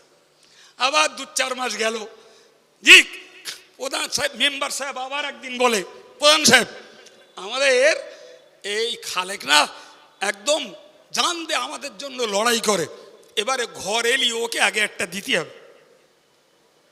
আবার 2-4 মাস যায়, মেম্বার আবার একদিন প্রধানের বলে, মেম্বার সাহেব আমাদের এই খালেক না ওর খাটনির শেষ নেই, এবারে যখন বীজ গম বীজ ধান আসবে ওরে আগে দিতে হবে। তো গেল, আবার 2-4 মাস গেল, আবার মেম্বার একদিন বলছে, প্রধান সাহেব আমাদের খালেক না সত্যি ওর খাটনির কোনো আমাদের দলের জন্য তুলনা নেই, এবার একটা লোন ওর করে দিতেই হবে। প্রধান খালেক খালেক শুনে শুনে প্রধানের বিরক্তি এসে গেছে। প্রধান বলছে, আচ্ছা মেম্বার তুমি তো যতবার আসো ততবার খালেক খালেক করো, সে খালেক তো একবারও আমার কাছে কোনোদিন বলে না। বলবে না বলবে না, এটা যুক্তি না অযুক্তি? প্রিয় ভাইরা যুবকেরা মুখস্থ করে বাড়ি যান, নবী আমার জন্য ক্ষমা চাইছেন, কিন্তু আমি উম্মত আমার নিজের পাপের কাজে পাপের কারণে আমি ক্ষমা চাই না। তাহলে নবী যতই ক্ষমা চাক, নবীর চাওয়া উম্মতের জন্য ততক্ষণ গ্রান্টেড নয় যতক্ষণ উম্মত নিজের পাপের জন্য নিজে ক্ষমা না চাইবে। এটা যেন মনে না হয় যে কাইম সাহেবের কাছ থেকে একটা সুযোগ লাইন একটা পেয়েছি, আমরা পাপ করে যাই আর নবী ক্ষমা চেয়ে যাক। না বাবা, অতটা তেলের মতন ভাবলে হবে না। নবীর ক্ষমা চাওয়াটা অ্যাজ এ রিকমেন্ড, জি সুপারিশ হিসাবে আল্লাহর কাছে আপনার জন্য আমার জন্য তখন কবুল হবে যখন আমি নিজে পাপের দায় স্বীকার করে আল্লাহর কাছে ক্ষমা চাইব। নবীরটা তখন সুপারিশ হিসাবে আমাদের জন্য কার্যকর হবে। কথা ক্লিয়ার হয়েছে? জি প্রিয় ভাইরা আমার, আমি আগেই বলেছি নবী দিবসের জন্য এই মসজিদে কখনো আমি আহুত আমন্ত্রিত হইনি, আজকে হয়েছি। আল্লাহর উপরে ভরসা করে কথা শুরু করেছি, তিনি যেটা ভালো মনে করেছেন আমাকে দিয়ে আপনাদের মতো সজাগ সচেতন জ্ঞানী গুণী শ্রোতাদের কাছে কিছু কথা আল্লাহ বলিয়েছেন। জি এর ভিতর দিয়ে যদি নবীকে মূল্যায়ন করে থাকি, নবীকে চিনে থাকি, নবী আমাদের জন্য কি করেছেন এটাকে যদি ভেবে থাকি, আর নবীর অনুসরণ করে নিজেদের জীবনটাকে যিনি যতটা তৈরি করেছেন মৃত্যু পর্যন্ত যদি ধরে রাখি, আর যারা তৈরি করতে পারেননি পরকালের চিন্তায় যদি নবীর গোলামীর জীবন তৈরি করতে চেষ্টা করেন, তবেই আজকের এই মজলিস বক্তা শ্রোতা কর্তৃপক্ষ সকলের জন্য সার্থক হবে। আল্লাহ কবুল করুন, বলুন আমিন। আসুন প্রিয় নবীর প্রতি সালাম। ইয়া নবী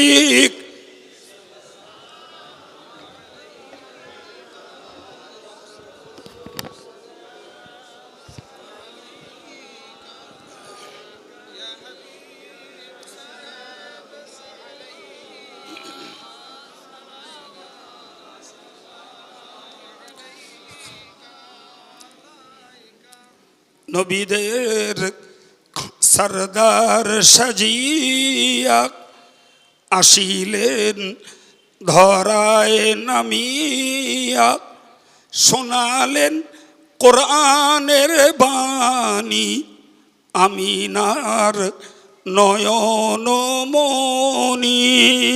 ইয়া নবী